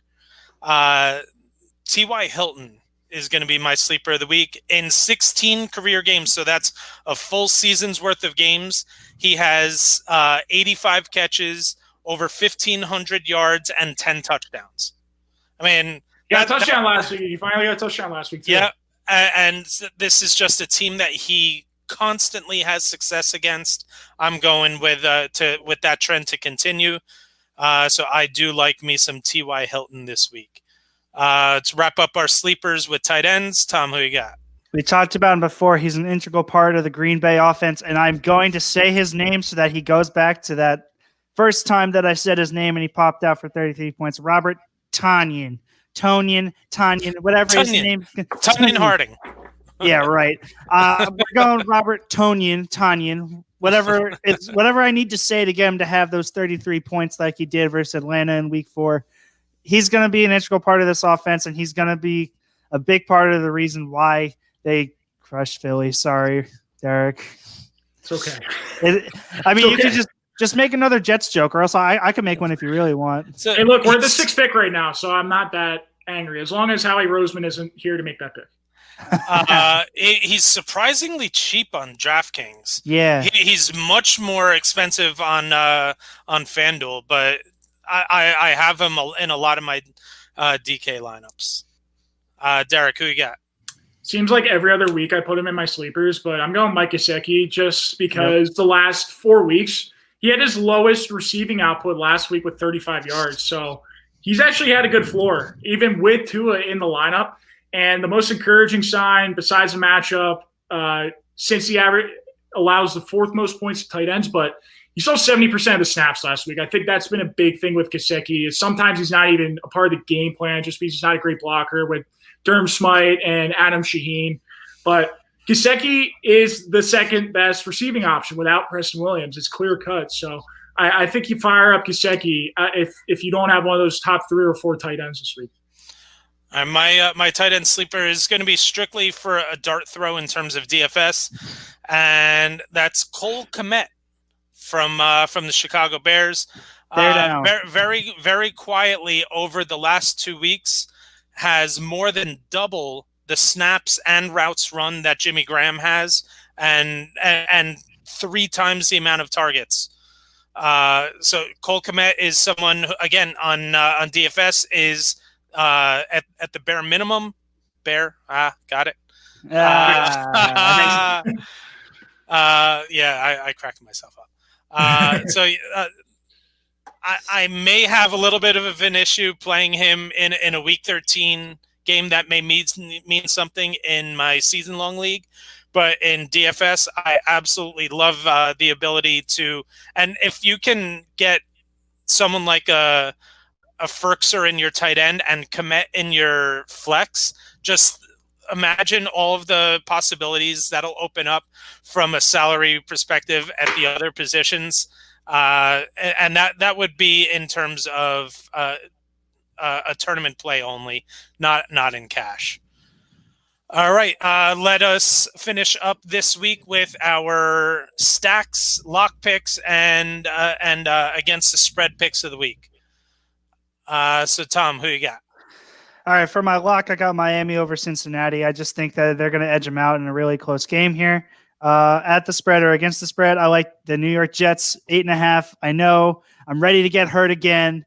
We're ready. I'm going to pick them. I think that it's going to stay close because of all the reasons and the holes that the Raiders have in their defense. And for my stack, Tannehill and A.J. Brown. It's been one of the most consistent stacks all year. Derek, how about you? Stack, I'll go Kirk and Jefferson. I just like Jefferson because it's cheaper than Thielen, and he's been ripping it up. My lock, I'll go Baltimore over Dallas. Yes, we're waiting for some guys to come back, but they're desperate. They have to win. So I like them on Tuesday night. And then I guess a spread on DraftKings last night, I saw Pittsburgh move all the way down to -7 against Washington. I think that's easy. I think they win by 2 possessions in that game. My stack, shocker, is Trubisky and Allen Robinson. My lock pick of the week is the Vikings over the Jaguars, and my against the spread pick is going to be the Packers -9 over Philly. Aaron Rodgers is just playing at a different level than anyone else that isn't named Patrick Mahomes. The chip on his shoulder from the Jordan Love selection to now is as big as the size of Wisconsin, and I mean, how can you think the NFC favorite? No. I need to know what Drew Brees looks like Week 17. Going into the playoffs. So I saw a Shefty report this real early this morning because that's what Shefty does. So many his Sunday tweets are at like 4 a.m. It's hysterical. I feel like he times them. I feel like he goes to bed at 11 and times them because the man doesn't sleep. And he said that the recovery for Breeze was going quicker than had expected. 9 cracked ribs, right? 11. And there's collapsed long. It sounds like there's an outside shot that he plays next week. No, I don't want him to. I would assume I don't want him to either. Week 15 would be the earliest, but and they don't need him to. I mean, they're fighting for the 1 seed, but if they win this week, I hate Taysom, but like it helps their defense. It has helped their defense stay off the football field.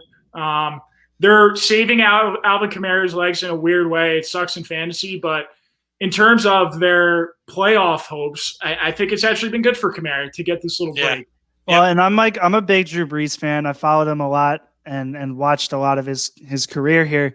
And he can use the little break here going in fresh to the playoffs. And Thomas is finally getting involved too. Michael Thomas finally getting some work. Exactly, and you need everyone as at the top of their game going into the playoffs, especially with this NFC year. Wide open, man. It is wide open. So you need Breeze healthy.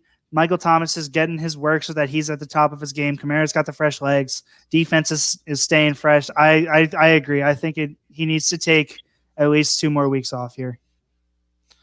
All right, that is going to wrap it up for today. Everybody enjoy all the football that we have today. It's going to be, we've got, I think, 7 1 o'clock games, 4 4 o'clock games, Sunday night, 2 Tuesday. Monday night, and Tuesday night football.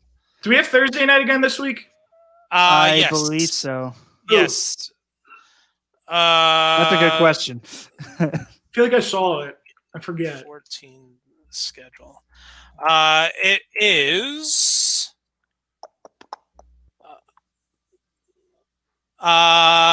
Patriots Rams. All right, so we'll get 2 just like total rolls of the dice at running back because no one's more frustrating McVay and Belichick for fantasy for running backs. But fair. Folks, hang in there on Wednesday because we got 4 of the next 5 days have football. Yeah. Love it. I don't know how I'm going to get through it, you guys. We've got one. I hope it's not too late. Gallman, Dobbins, or Kenyon. Okay, so this is Dobbins. Yeah. You don't need to put anything else, just Dobbins. Yep, I hope you put Dobbins in. It's Tuesday, so he's good.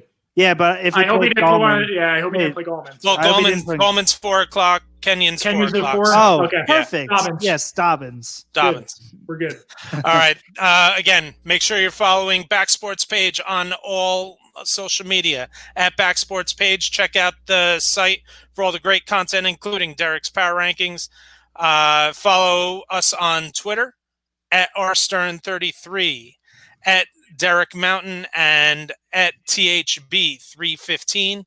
And join Derek and I on the Zero Technique podcast on Wednesday at 8 o'clock. Make sure you're clicking the subscribe button so that you can get all the notifications about when we go live. Everybody, enjoy your week of football, guys. We will talk soon. Yes, we will. For sure, guys. I'll catch you later. Enjoy it.